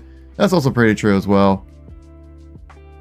Just because RTS was super popular back in the 90s and early 2000s, but it's kind of lost its way. Now it's kind of more of like a niche, dedicated group of people who love it, but not as like widely appreciated as it used to be. Because back then, like RTS, like back in the 90s and early 2000s, like that was like the main platform you made games on. Like Command and Conquer, Age of Empires was massive at the time as well. But some games, some games like that are still out there that are popular, right? There's like there's like those. I kind of almost kind of, even though it's not really the same kind of game, but like I would almost lump like simulation builder games like SimCity and stuff like kind of. It feels very similar in the way. Maybe Infinite would, maybe Infinite will get old enough to where people will mod the campaign map into a standalone multiplayer experience. No. Because you need to be able to get access to mod tools, and that's not really a thing with Infinite. I think people are able to like tweak things here and there, but like it's pretty difficult and not really a thing people are doing or able to do, really. Oh man, I'm searching on my For You page on Twitter. Oh my gosh, disgusting. I hate it there. I never use For You. Does anyone use the For You page on Twitter? Because For You, I feel like, is never actually for me. It's all just like the most ridiculous clickbaity, rage bait stuff you can possibly find out there, and I just can't stand it. I don't know. I just like whenever I find myself on For You, like I scroll down for like 2 seconds. I'm like, all right, I'm out. Yeah, Carbon Karma. Ben Jackson. Has anyone heard from him? Not really heard much. No. I just saw your. Oh, sorry. I just saw your thing there. Where it's saying like super spicy take. Fan nostalgia is what's killing Halo. It could be. I don't know if it's. I don't know if it's really killing. It could be.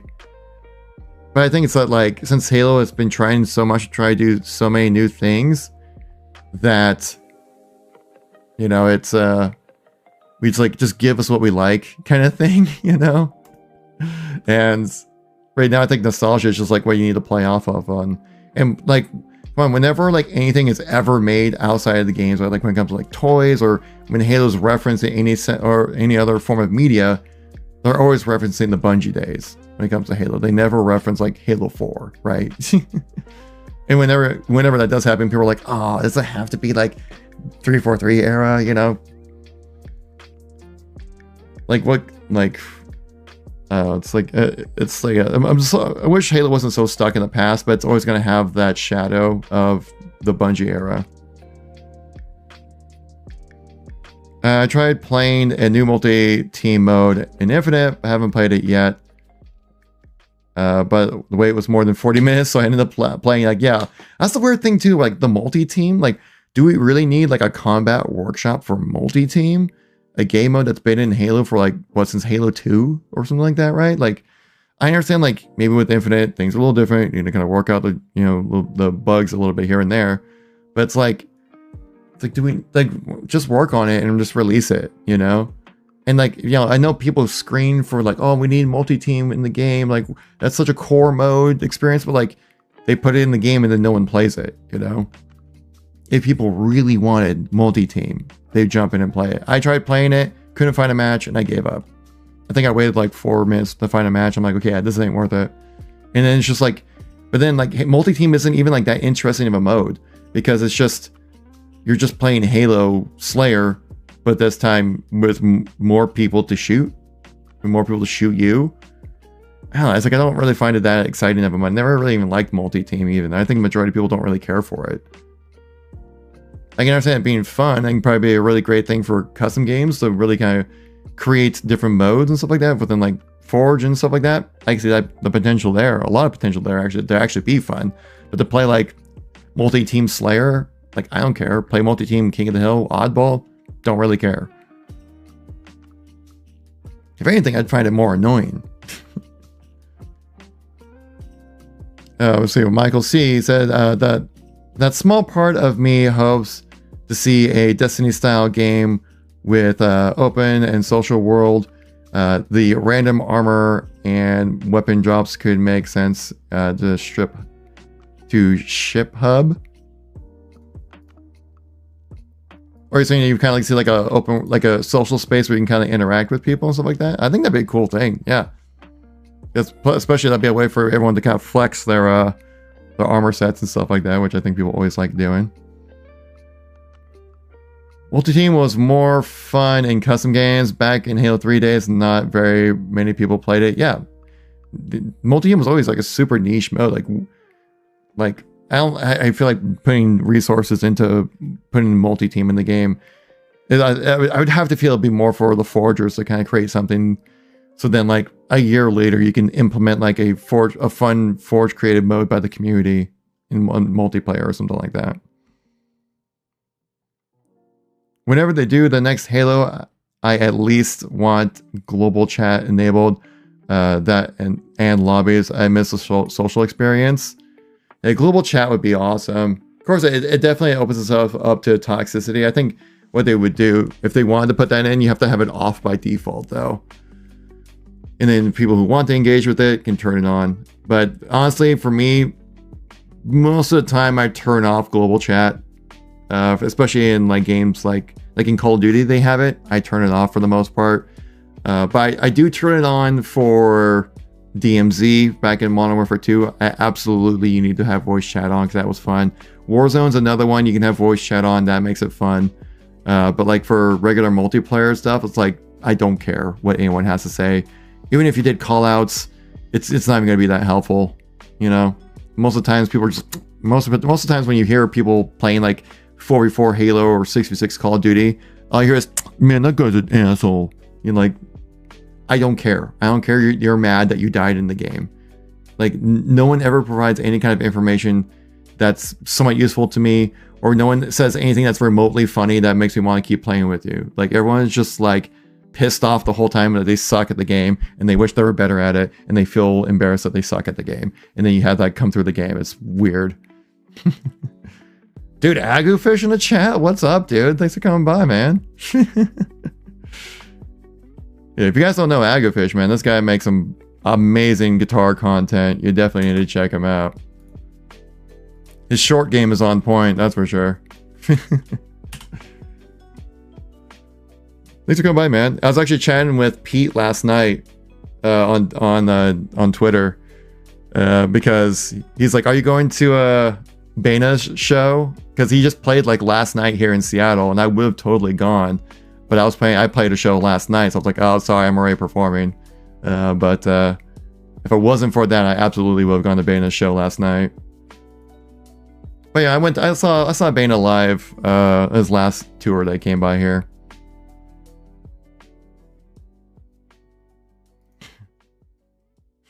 Turn it on every time for you, BB.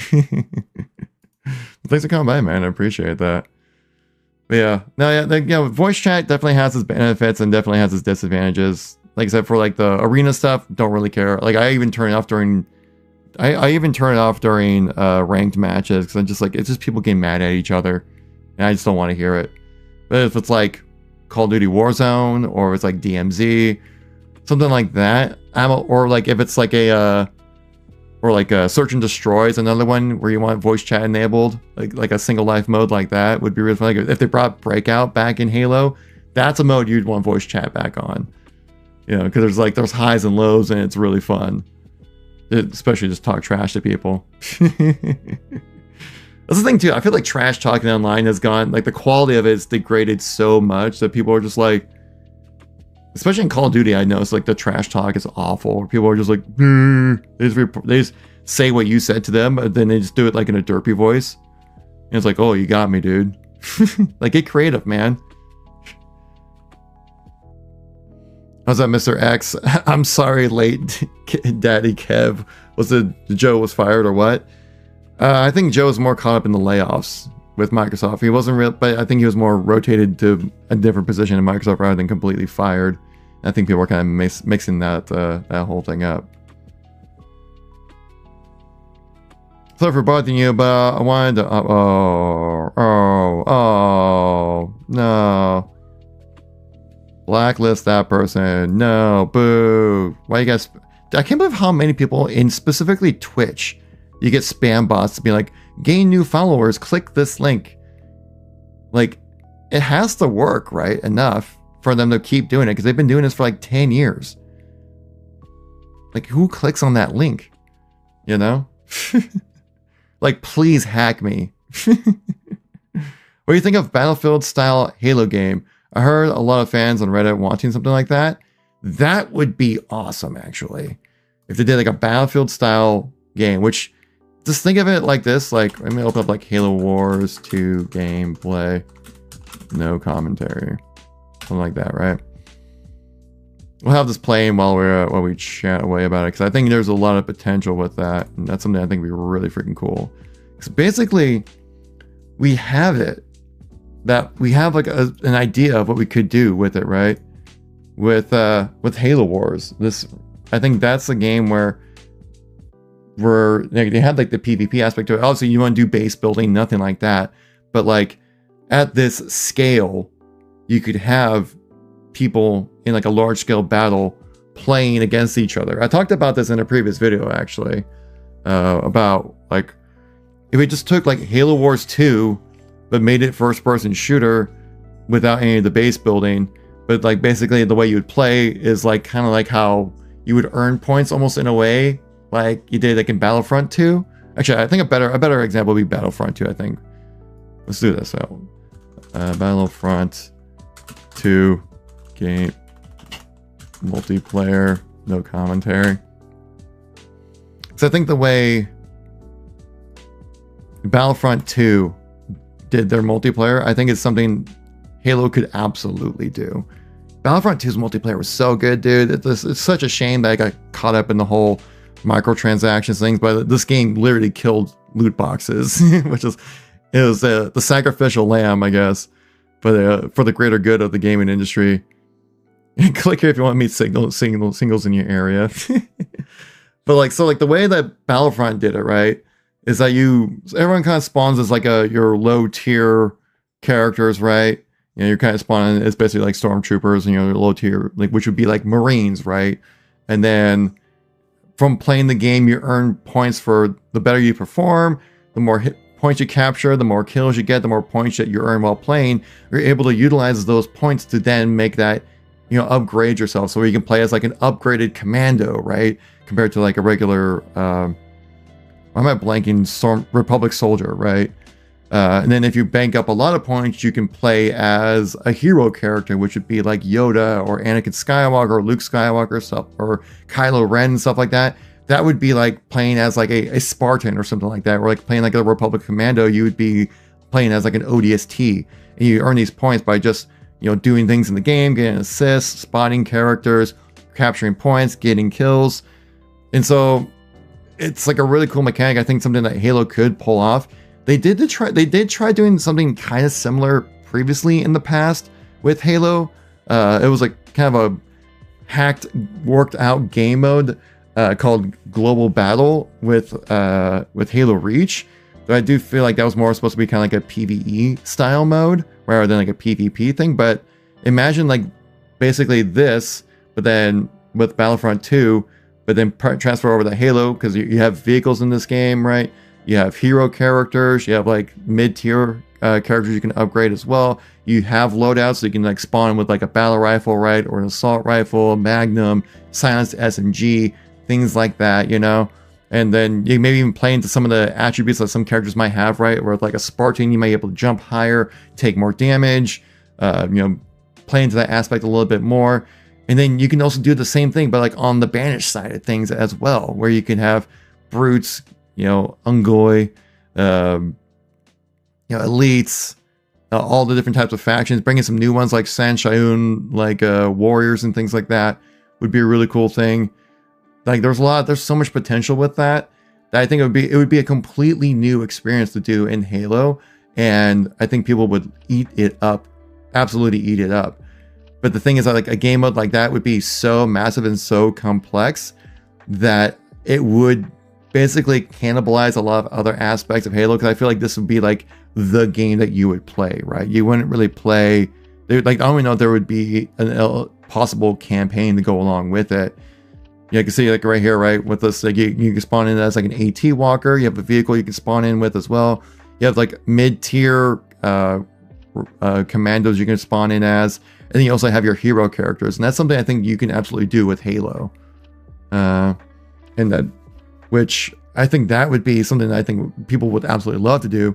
You have like Wolverines, you can have Hornets, Banshees, all player controlled. You have like, I don't know, 100 plus players or something like that. That would be pretty freaking wild to be able to have something like that with Halo. That's what I would do if I was gonna make another Halo game. I would have it be just a multiplayer experience and have it be just that mode. As that way you can at least get a game out sooner rather than later. Still working on campaign in the background, but it might disconnect the two. But honestly, I think what it would do is like, oh, this year it's a multiplayer release, next year you get the campaign release and things like that. Well, you're not able to DM me on Twitter. It should be open. Let's see here. Here, let me send you a message here. Here, I sent you a DM there, Bob. If you want to send it to, I should be able to send it to me now. But like they kind of touched on this a little bit with Global Battle back in Halo Reach. Global Battle, Halo Reach.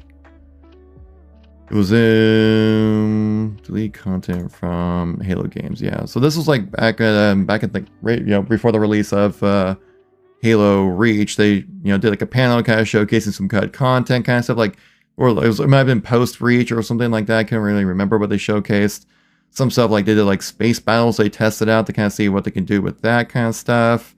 Like a water vehicle was another thing they tested out here. That's something that 343 or Bungie was testing since like Combat Evolved even. They were even talking about like doing like assassination moves here on like on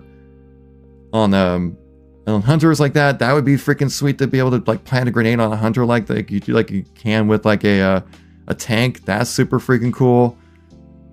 Giant prototypes or like just like giant character modes for like a skull or something like that. But they went forward a little bit more and they showcased this really cool concept, global battle, which was supposed to be just like this huge, large-scale battle, super cinematic and stuff like that. You can see how early it was in development because they're still using like Halo 3 assets, the Halo 3 battle rifle and things like that.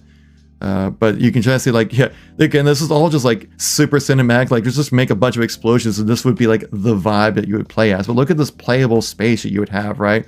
Again, super bare and open because it was play testing back in Halo 3, between Halo 3 and Reach.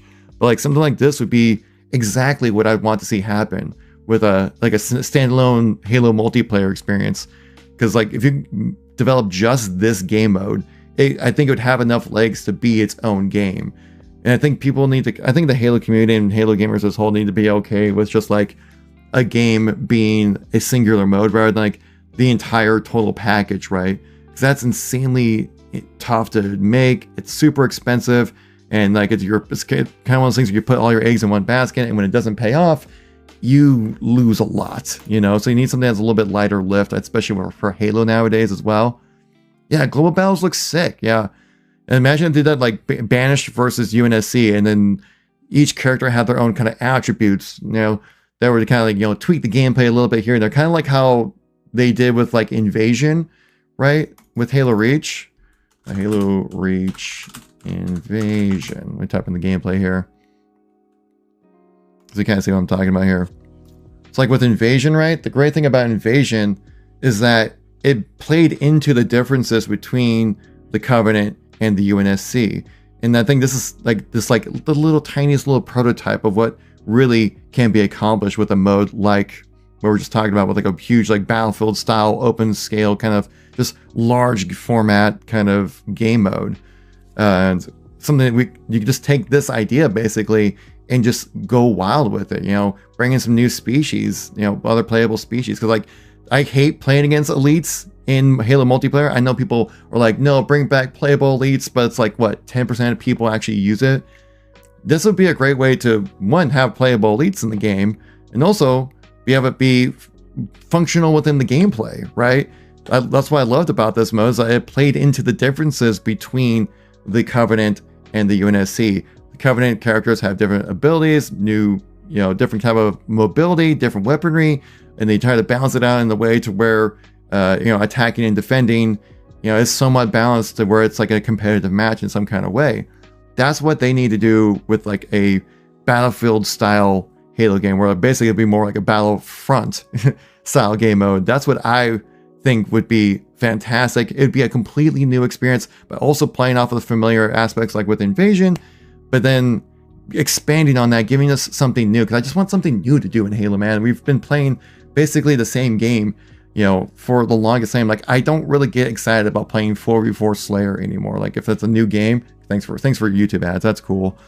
Like if the new game is just like kind of like what another Infinite launch of just being like 4v4 Slayer, big team battle, here's Forge, like a game basically just like recreating the same game that we've been getting since like Halo 3 effectively, and just trying to find new ways to create that.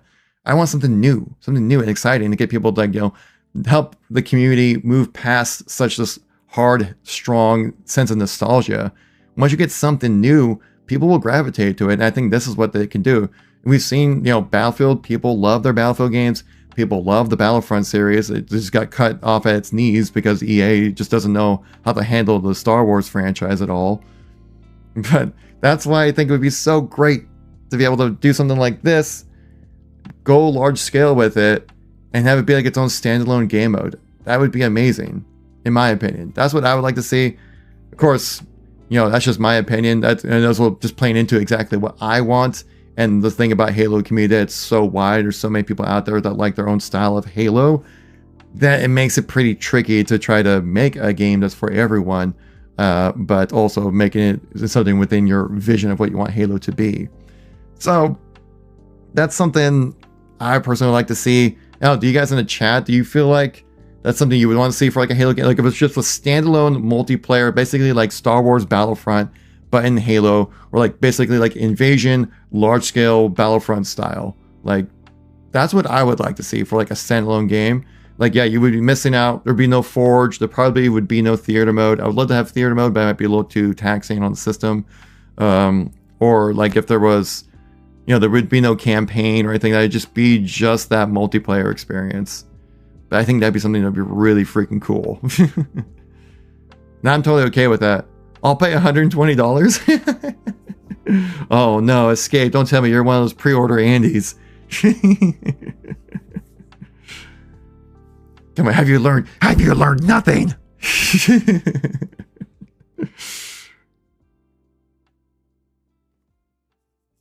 Why wouldn't Microsoft make all these games?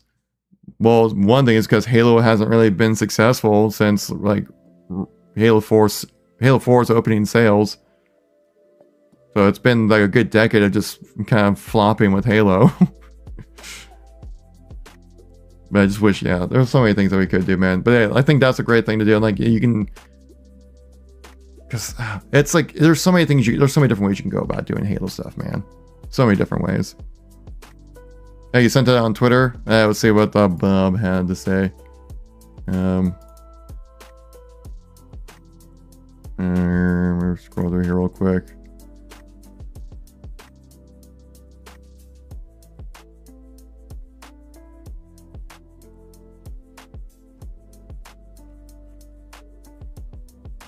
I can't really read that though because it won't let me zoom in on the pictures.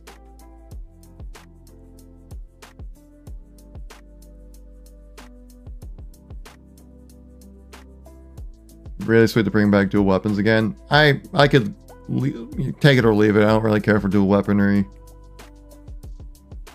Yeah, send some zoomed ones if you can.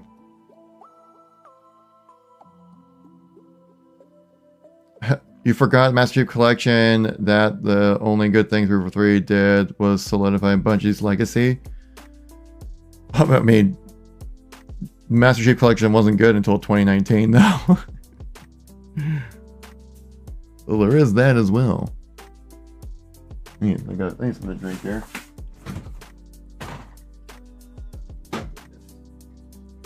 Well, there is that as well. Like it's I was joking with some people saying like yeah, it's gonna be the 10-year anniversary of Master Chief Collection. So you can I was thinking why not remaster the remaster games, right? So you have it just as it shipped 10 years ago. Everyone would be like, no, stop, don't do it, you know.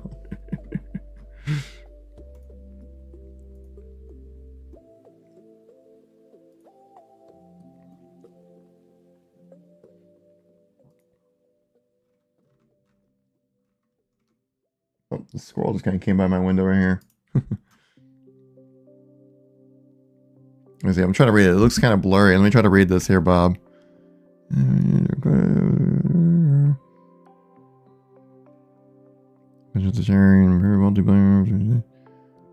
But that's just a Halo Insider thing, though.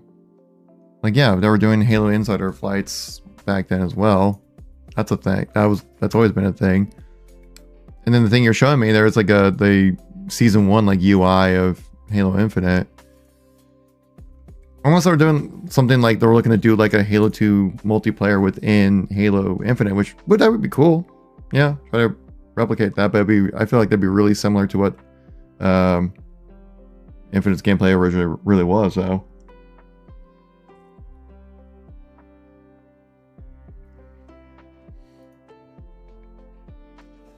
We need Staten back. Bring him back. I don't know. Yeah, I would love Joseph Staten to stay with Halo, and that'd be awesome, but I just don't really ever see it coming back, you know. Yes, that's what the MS internal beta. The guy leaked the info to me. There's proof that it was okay. Yeah. I mean, yeah, sure. It'd be cool to have like a Halo 2 multiplayer mode in the game. Like that's what they did with like back in Halo 5, right? They had the Halo 3 mode in Halo 5, like, yeah, why wouldn't they try to replicate that in Infinite, right? For like maybe like Halo 2 or something. Or even Combat Evolved. They had like a Combat Evolved like remake playlist in Halo 5 as well. Yo, Halo VFX, thanks for coming by, man. Actually, we're just showcasing Caleb's video that he posted about his little fan project kind of game they put together. I saw that he mentioned you as like one of the guys he worked with to kind of like get like maybe some assets together and things like that, right? And I was like, he's working with Halo VFX. He's working with the right people then. But it was way before we knew anything about him. I mean, yeah, it could be the case. I mean, Infinite's old news, man. Everyone's looking. 343 is looking past Infinite. We need to move on past Infinite, you know. But yeah, I doubt it. Joe would ever come back. Of course, that's the whole thing of like. Actually, there was one thing I wanted to talk about that as well. Actually, well, let me get before respond back to Halo VFX before that one. Oh yeah, that was all good. I just gave him one of my flood biome assets. Nothing special. Okay, gotcha. But at least like he knew who to reach out to try to make it kind of look authentic, right? Wait, aren't you still working on a new project there, VFX? I haven't missed it, right? So I know once I keep seeing you like tweeting out, like sharing like little assets here and there. I'm like, oh, he's cooking. Oh, he's cooking. You know. Or am I just misunderstanding like when you show like this kind of stuff, right?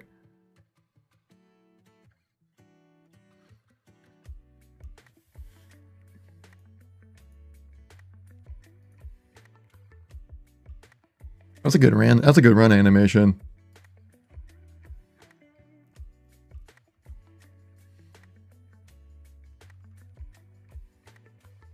Yeah, the ODST trailer thing was so freaking cool.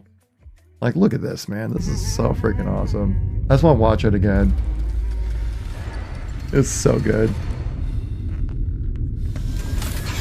Put the headphones on for this. I need the audio for this one. Get your head in the game. You ought to have a softer landing this time. Yeah, right. Remind me, how many times have I had to cut you out of your pod now? The audio is so good as well. People like all the visuals, but the audio is so good in this as well. Give those spirits and give me a ready check. All green? Green, sir? Don't want to be late for the Christmas party, do we? Ready up? Aye, sir. Remember. Yeah, when the Halo VFX is cooking, it's like a long-term crock pot. Like, you gotta wait a while, but when it comes out, you know it's going to be good. Troopers! All the gates of hell lay below us, claimed by the banished, and masked in a blanket of white and red. We must not forget this is so good. that we are hell jumpers, and hell is our domain! We will punch through that barrier, land at our LC, and push into our objective with divine righteousness. We are the stewards, and we are looking green and very, very mean. Hoorah! Hoorah! Dude, hell yeah.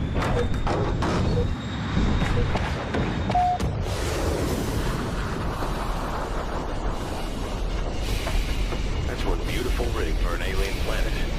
Almost feels like home. I wonder what we'll hit on the way down. Dude, yeah, this is so good, man. And like you nailed like the camera shake as well, and like the visceralness of the whole thing too. And it's like, maintain course. We need to push through. Heavy anti-aircraft fire on the approach. oh my god, like that. Oh, it's so beautiful. Thanks. We're changing course. Ellsley's compromised, and we're rerouting now. Stay on my town. Oh my god. God, this is so good.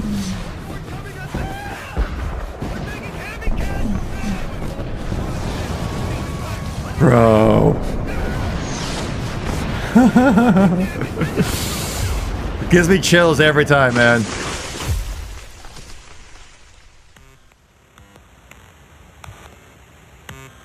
Oh, chills every time I watch that, dude. It's so good.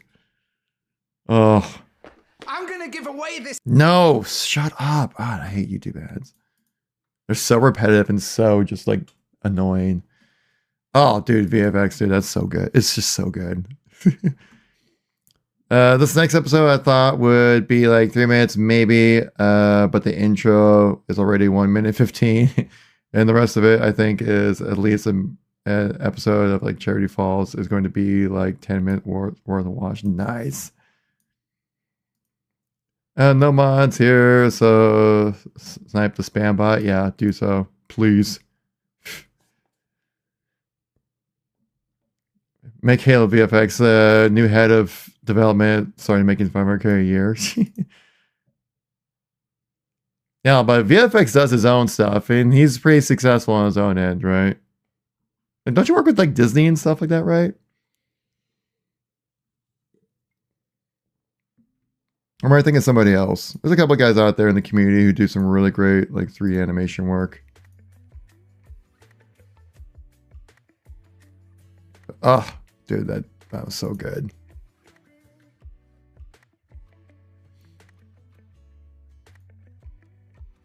Actually, what's the other one? I'm gonna watch the that Halo 3 one you did as well.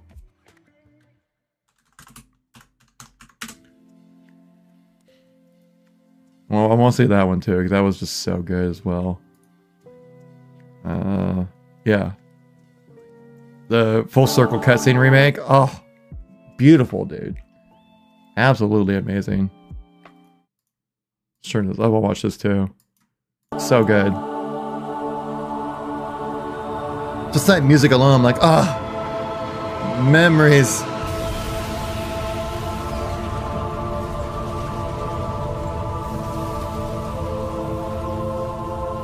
Dude, this is the Halo show we deserved. Unfinished. I'm not exactly sure what will happen when we fire it.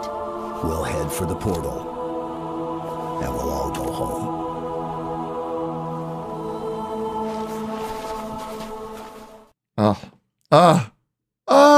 It's so good.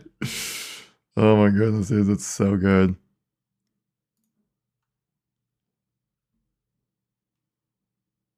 Can you imagine, dude? Oh, so good. So good, dude, so good. Oh, I got a you.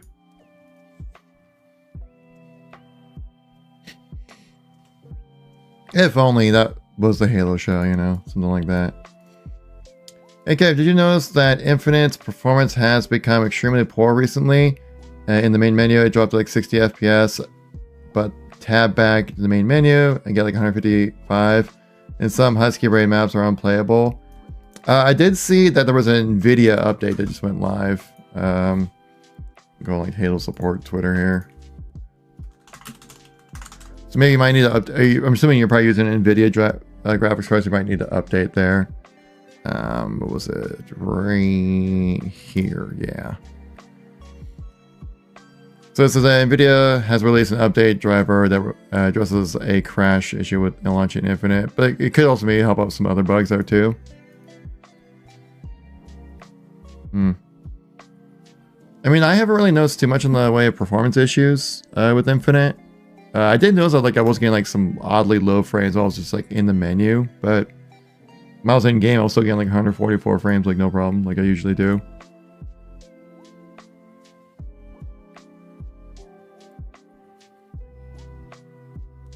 Yeah, because that update just went live like a couple days ago. That also helped you clearing the cache out and stuff like that.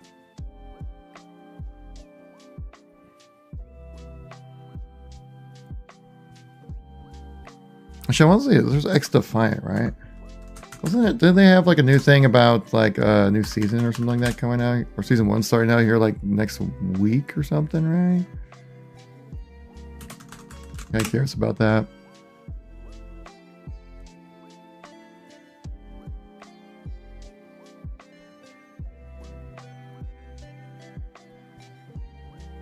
Does X Defiant not have like its own channel? Oh, season 1 reveal 2 weeks ago. Well, I'm on point with that. Whatever. was hoping to get something new, but is there any kind of like new trailers or anything that recently came out when it comes to gaming stuff that seems kind of interesting? I'm like totally blanking on like new things to talk about. The same issue with the Xbox Series X when I tab back and forth from the main menu. Then we get some frame drops and stuff like that. Huh. That's interesting. I don't know what's going on with that. I guess I need to stay tuned through all the details, right? I mean, it's not really anything that's really worth making a whole video about, though. Oh, did you guys also see this? So there is going to be a pretty cool reveal in August during Gamescom for the new Dune video game, Dune Awakening here. They just let us know, they told us, well, back on the 11th. On the 11th is what they told us? Oh, God, this news is old. Never mind. Boring. There's just nothing, man. Is there anything new going on? Or am I just like losing my mind?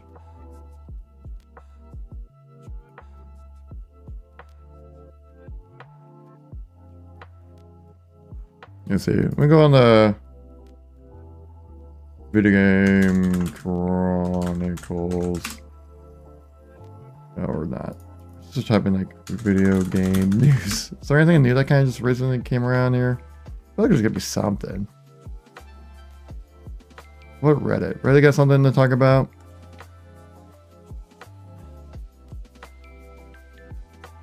Steam users have spent $19 billion in games they've never played. What? What is this? What is this? I mean, I'd believe it. I have plenty of games in my Steam library that I have bought and never played. Of course, usually I get them on Steam sales. Let's see this here. Yeah, Steam users have spent $19 billion on games they have never played. Whether it's Diablo 4, Cyberpunk 2077, Red Dead Redemption 2, or collective Steam pile of shame is worth enough money to buy a country. Oh my god, this is so true. Let's see here. Because like, right now, right, on Steam, if I open up Steam, there's a sale going on right now, and I'm like, oh, you're gonna get me. You're gonna get me to spend money, aren't you, Steam? You always do. You always find a way. And they get these like really great sales a lot of times. Like Battlefield 2042 is 90% off. You can get it for $6. That's worth it. You just sit down and play it one night. That's worth it, you know?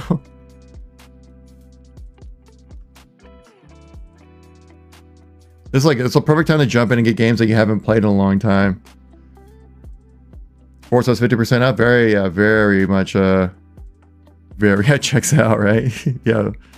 Forza, yeah, like for all the Forza games, or if there's been like a single player game you've wanted to play and never really jumped into it, like Doom Eternal, right? On sale for $9 or $10 right now. It's or Fallout New Vegas on sale for, right, I guess it's $10, not really, it's on sale for $5. Like this is what, or like Battlefront 2 on sale for $10. I thought it's worth a pickup. Let's see what else is out here. Elden Ring's even on sale for 30% off. I did see, yeah, Baldur's Gate's on sale 20% off. Usually this game hasn't really gone on sale very often. And I'm like, oh, you're gonna make me buy Baldur's Gate, aren't you? But then my friends are recently trying to convince me to get into playing the final shape. I'm like, ah, dang it. Cyberpunk's currently 50% off. That's a perfect time to jump into play Cyberpunk. So like this is where like these sales come in, right? And you end up like, or like play a Witcher game, right? Look at this. $4 for The Witcher 3, which people widely hold as like the best game in the series. Like this is where these Steam sales really come in, man. So let's read the article though and see what they really say here. Yeah, it's just like kind of personal experience, personal experience. So out of all the registered Steam accounts in the world, only 10%, which is about 73 million in Steam ID Finder database, are public. So only 10% of the Steam user base is actually public. Based on data from those accounts, we calculate that collectively there's about $1.9 billion worth of games that have been purchased and never played even a single time. Times that by 10 and you roughly get the account of like $19 billion. And I'm like, yeah, that's a bit of a stretch. Obviously, that's not exact science when it comes to that type of number, right? $19 billion. But it does kind of check out though. I'd be like, that's believable. Because if I just look at like my library, right? It's kind of embarrassing, honestly, my library. See if I can show like total games, like collections. No. How do I just view all my games? Right, how do I show all my games?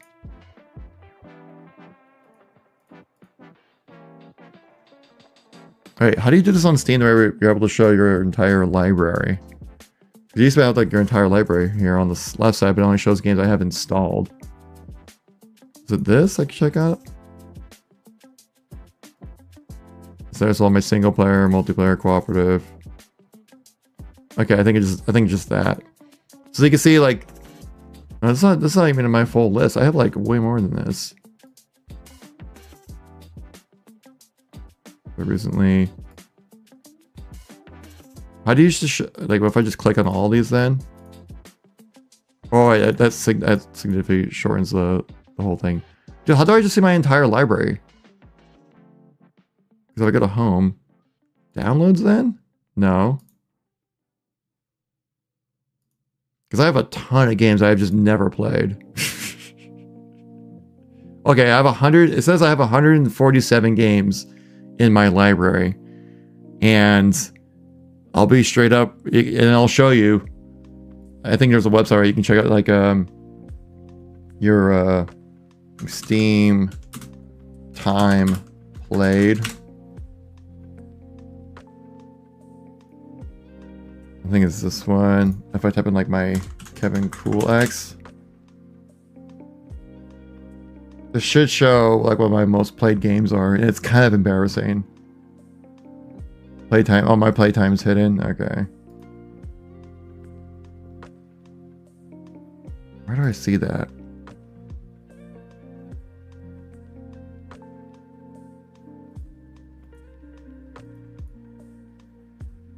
Dude. Like, how would I know what game to download if I can't find it? Multiplayer games are the worst. Dude, they kind of are. They're just way too engaging. They're way too much fun to play. Activity? Is that where it's under? No. Profile, content, inventory? No. Dude, how do I just view my entire games? Games? View games library. No, that's what the heck. I'm sorry, I'm like completely sidetracking this, but I actually like really want to figure this out because I was like, what if I want to buy a game and then I'm like, oh wait, I already bought it. I didn't realize because I can't see it, you know?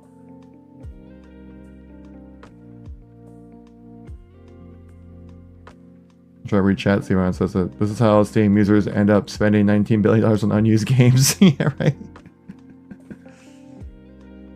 Alright, we're gonna look this up like Steam, how to view entire library.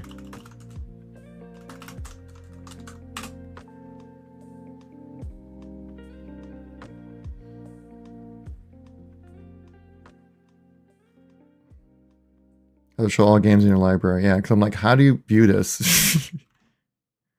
Hidden games, you can play, just view hidden games. And like ready button, switch to the, what's this link do? Took a screenshot, but then it's not showing up here.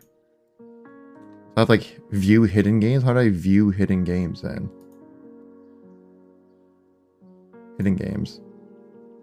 Nothing's hidden.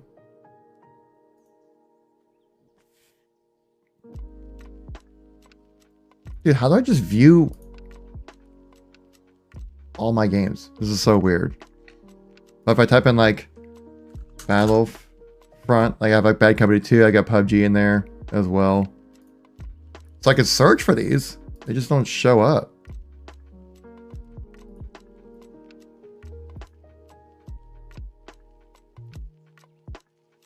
Oh my god, this is really frustrating. Yeah, I'm trying to click on these icons right here, like this stuff to kind of show. I just want to like be able to. I have 107 single games. I just can't really figure out exactly, but like, yeah, you can just see like on the single player games alone here, right?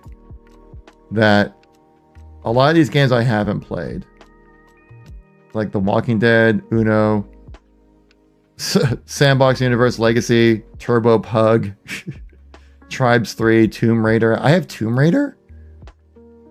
When did I buy this? Splinter Cell, Conviction, never played it. Original Splinter Cell, never played it.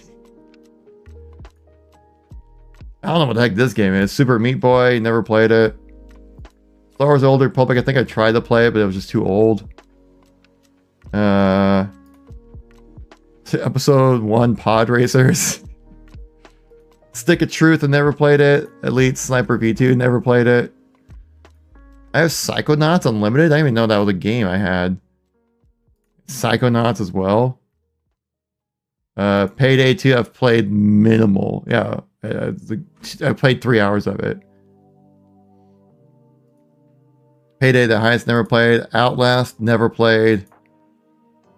I played through Mirror's Edge. I did do that. Medal of Honor single player, never played it. Like you can see, like, yeah, it could definitely check out. It's because these Steam sales are just so addictive, they make you want to jump in and buy stuff.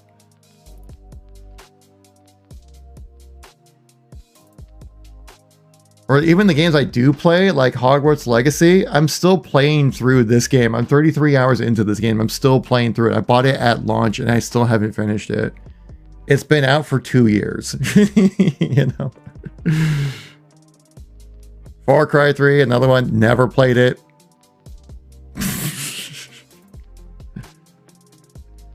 Played a little bit of Blood Dragon, that was fun. Doom, never finished it. But I played it for an hour. Deus Ex Human Revolution, I remember I bought this on sale a long time ago, like a really good sale. And then just never played it because I got it for like $3. Dead Space 2008, never played it. You have the Tomb Raider collection? Just Tomb Raider, I think. Clears out. Maybe it's like search. Like Tomb. Yeah, just like the 2015 Tomb Raider, right? Well, I heard the collection was actually pretty good, but it looks kind of weird. I have some games I have started, but newer finished because I got bored with them and got lost interest. Yeah, that's kind of my biggest problem. Like, it takes me forever to play through games. Like right now, I'm playing through Hellblade 1. I started the Hellblade 1 playthrough last month. The game's not even that long. It's like a 10-hour game. It's taking me this long to play through it. Mainly because I've been so focused on doing job interviews. Now I finally got a new job coming around here on the 8th, so I'm super excited about that. Doing YouTube content, streaming, and then being in 2 bands right now. But I think things are about to chill out a little bit now with the band stuff. So I'm looking forward to kind of taking a little step back from that a little bit and focus on my own thing. So definitely excited about that. I'll definitely have some more time to game. But yeah, like I think I've had about 2 or 3 play sessions so far. They were both like 2 hours long for Hellblade 1. Because I wanted to do a video about Hellblade 2. But I was like, I need to play through 1 first. And I'm like, oh, it's not that long, right? It'll be an easy lift. I can play through it. Still playing through 1.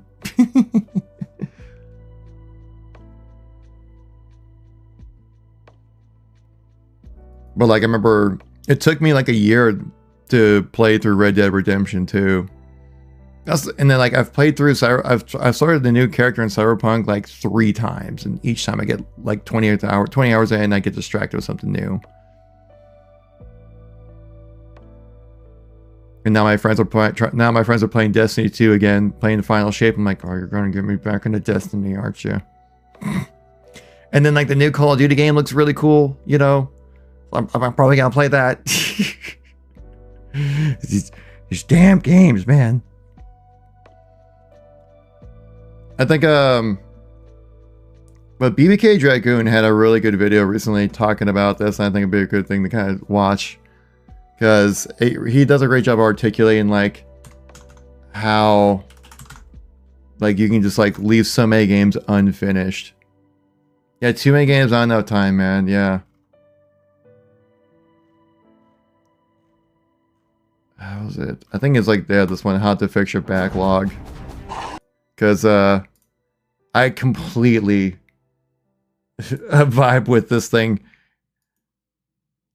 A Steam sale or a publisher sale, and you load up on tons and tons of great games. Yep. For the price of maybe one game, you leave with like 15 great titles that you've wanted.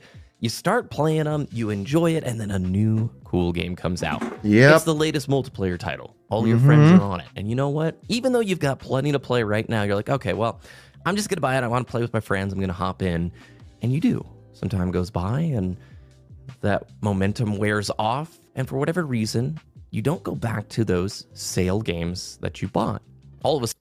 Dude, that is so true. Oh my god. That's me in a nutshell, especially when it comes to anything that's not Call of Duty or Halo. I'll jump in, get like 20 hours into it at best, and then get completely distracted with something else. Especially since my game time is so limited nowadays as well. That like it's tough for me to actually like sit down. Like, it's like I feel like with those games as well, like RPG or single player games, like I feel like if I don't, goddamn fireworks.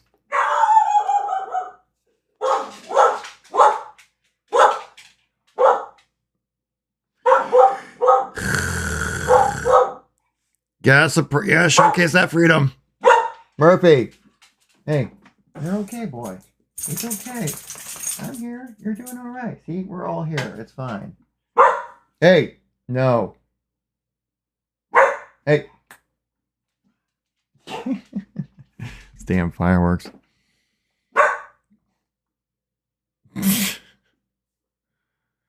But yeah, like, vibe with this so much right here. All of a sudden there's a new hot game coming out that all your friends are playing, and you know what, okay, I'll get back to these games I bought, my sale games, but I just need to play this new thing with them. And before you know it, another sale rolls around, and even though you've got so much on your plate right now, so many games you knew at one point you wanted to play, you're already thinking about all the other games that you want to buy on this next sale. And before you know it, your Steam library, Xbox, PlayStation, Switch library, whatever, is full of great games that at one point you really wanted to play, so much so that you bought them, but you just can't seem to find the will to go back and play them. Maybe it's the... Dude, that's... speaking... I feel like he's basically talking to me in this video, I think is what it is. But that's the thing, too. Like, so, like, basically... Like, I get all these games, like, on sale. I'm like, oh, what a steal. I'm going to play these when it comes out. Like I did that with, like, Doom 2016, where I was like, oh, yeah, I'm definitely going to play Doom. It's going to be, like, my summer game I'm going to play. And then I put an hour into it and never picked it back up, right? And then, it's, like, it's so hard for me to stay focused on these freaking games, man, because there's always something new, shiny, and fun that comes around. Like, right now it's Final Shape. Final Shape is a new, fun, shiny thing that my friends are playing. They want me to jump on and play with them. I'm like, you know. Oh, but basically he talks about like how you like make a checklist, so like make a list of games that you want to get through before you buy something new, right? Because those games, especially with single player games, they'll be just as good as they were then as they are now, right? Oh man, what can I do with all these cool channel points? You can utilize them for things. I can't remember actually, to be honest. I should have like suggestions of where you can use them in the down there in the options for you. But yeah, I don't know. It's like man. Anyways, yeah, right now like my checklist right now is going through Hellblade 1, Hellblade 2, and then finish up Hogwarts Legacy. And I really want to finish at least one playthrough of Cyberpunk all the way through. And then after that, I really want to play Baldur's Gate 3.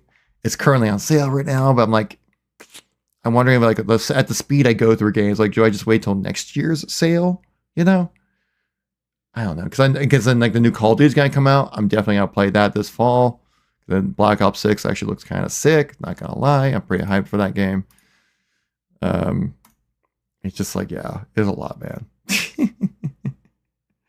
But ultimately, yeah, I think it's, especially with single player games, I just need to go like, you know what, I can wait. We'll get around to it.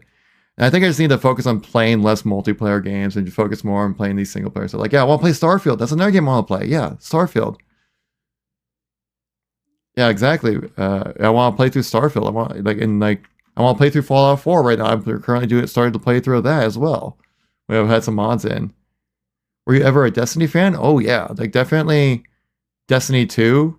After like the Forsaken expansion, I was all on board for Destiny 2. I played that like consistently for like 20 or like for at least like a year or two consistently after that DLC drop. Plays super well on PC now as well. Yeah. I think we're gonna call it good on the live stream here, guys. We had our chat. I'm definitely gonna chop up the Joseph Staten discussion I had earlier into a video. It might be kind of long, but I think it helps kind of provide a lot more context to everything about, you know, all things about this whole Joseph Staten thing. So you know, keep an eye on the YouTube channel. I'll have a video. I'll cut it up tomorrow for you guys. And yeah, I just hope that. If you guys want to check it out, you can hear some more information about it. Because right now, dude, Halo news is so slow right now. It's so slow right now, man. It's rough. But yeah, it is what it is, you know.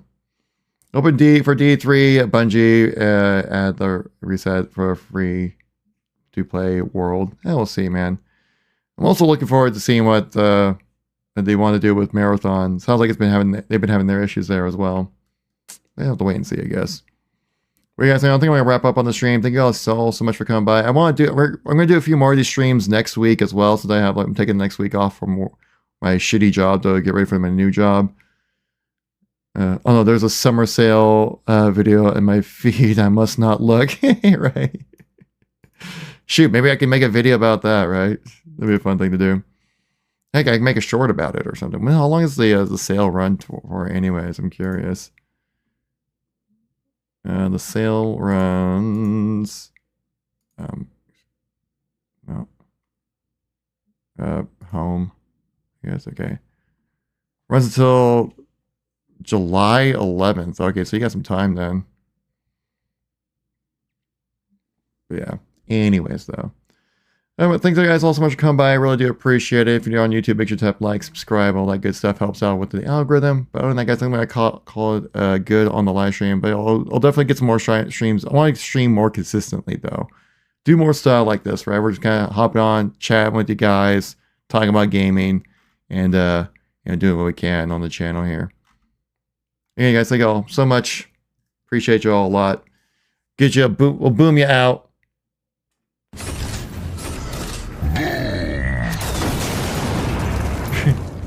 And catch you guys all in the next live stream. Peace out, everybody.